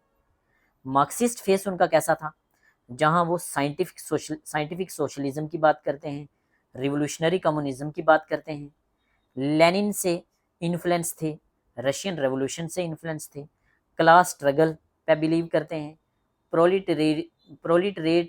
प्रोलिटेरियन रिवोल्यूशन की बात करते हैं, इंटरनेशनलिज्म पे फोकस करते हैं। गांधी के नॉन वायलेंस को अपोज करते हैं, ठीक है, क्रिटिसाइज करते हैं। इंडियन नेशनल कांग्रेस को कहते हैं एक बुर्जुआ की पार्टी है, पहले उसको क्रिटिसाइज करते हैं बाद में सपोर्ट करते हैं। इंडिया इन ट्रांजिशन 1922 में लिखा इन्होंने। ट्रांजिशन फेज 1930 से 40 का है, जब वो जेल में जाते हैं, स्टैलियन के साथ नहीं बनती और स्टैलियन को वो कहते हैं कि ये अथॉरिटेरियनिज्म की बात कर रहा है, ठीक है। वो डेमोक्रेटिक डिसेंट्रलाइजेशन की बात करते हैं, इंडिविजुअल फ्रीडम की बात करते हैं, ह्यूमन फ्रीडम की बात करते हैं, अवर क्लास स्ट्रगल, यहाँ मार्क्स को क्रिटिसाइज करते हैं। रेडिकल ह्यूमनिज्म 1940 से 54 में उनकी डेथ होती है। ये फाइनल फेज है, मेजर फेज है उनका, जहाँ वो रैशनल हैं, जहाँ वो एथिकल हैं, जहाँ वो सेकुलर सोसाइटी की बात करते हैं, ठीक है। इंडिविजुअल फ्रीडम की बात करते हैं, रैशनलिज्म, डेमोक्रेसी, साइंटिफिक टेम्पर, ये उनका लास्ट फेज है। कैपिटलिज्म को भी रिजेक्ट कर दिया एंड पे, कम्युनिज्म को भी रिजेक्ट कर दिया, जैकोबिनिज्म को अल्टरनेट दिया, पार्टी लेस डेमोक्रेसी की बात की, सेल्फ गवर्निंग लोकल बॉडीज की बात की, पार्टिसिपेटरी डेमोक्रेसी को रिजेक्ट किया, रेडिकल डेमोक्रेटिक पार्टी बनाई 1940 में। रीजन रोमांटिसिज्म रेवोल्यूशन इनका इंपॉर्टेंट वर्क है। रॉय एक मॉडर्न लिबरल ह्यूमनिस्ट हैं, सिविल लिबर्टी की बात करते हैं, एथिक्स की बात करते हैं, पॉलिटिक्स में पॉलिटिक्स को रिलीजन से अलग करने की बात करते हैं, मैकियावली की तरह और टैगोर की तरह, नेहरू की तरह। गांधी तो सपोर्ट करते थे रिलीजन और पॉलिटिक्स को। डेमोक्रेटिक डिसेंट्रलाइजेशन की बात करते हैं। अब ये मुझे लग रहा है आप काफ़ी बोर हो गए होंगे, लेक्चर काफ़ी लंबा हो गया होगा, तो हल्का सा अगर हम देख लें, अगर रिवाइज करना चाहो तो हम रिवाइज कर सकते हैं, वैसे लंबा हो जाएगा। तो आप मुझे कमेंट सेक्शन में बताना कि लेक्चर कैसा लगा। इस लेक्चर के और हमारे सारे नोट्स को अवेल करने के लिए हमें व्हाट्सअप करें। हमारे लेक्चर और हमारे नोट्स को अगर आप कंबाइन करके पढ़ेंगे तो आपको कामयाबी मिलेगी, आपको कॉन्फिडेंस मिलेगा, आपको एग्जामिनेशन हॉल में अच्छा फील होगा। So thank you so much. मैं भी थक गया हूँ, काफ़ी लंबा लेक्चर था, तो मुझे फीडबैक ज़रूर देना ये लेक्चर कैसा लगा। अभी मैं कुछ एंड पे अच्छा फील नहीं कर रहा, मुझे लग रहा है कि शायद मैंने एंड में उतनी ज़्यादा एनर्जी नहीं लगाई जैसे मैं लगाता हूँ। तो अगर ऐसा सच में हुआ है तो कमेंट सेक्शन में मुझे ज़रूर बताना, ताकि मैं इस चीज़ को नेक्स्ट लेक्चर में मॉडिफाई कर पाऊँ। तो थैंक यू सो मच। मिलते हैं अपने नेक्स्ट लेक्चर में, जो होगा 60 लेक्चर, जिसमें हम MCQs करेंगे एम.एन. रॉय के।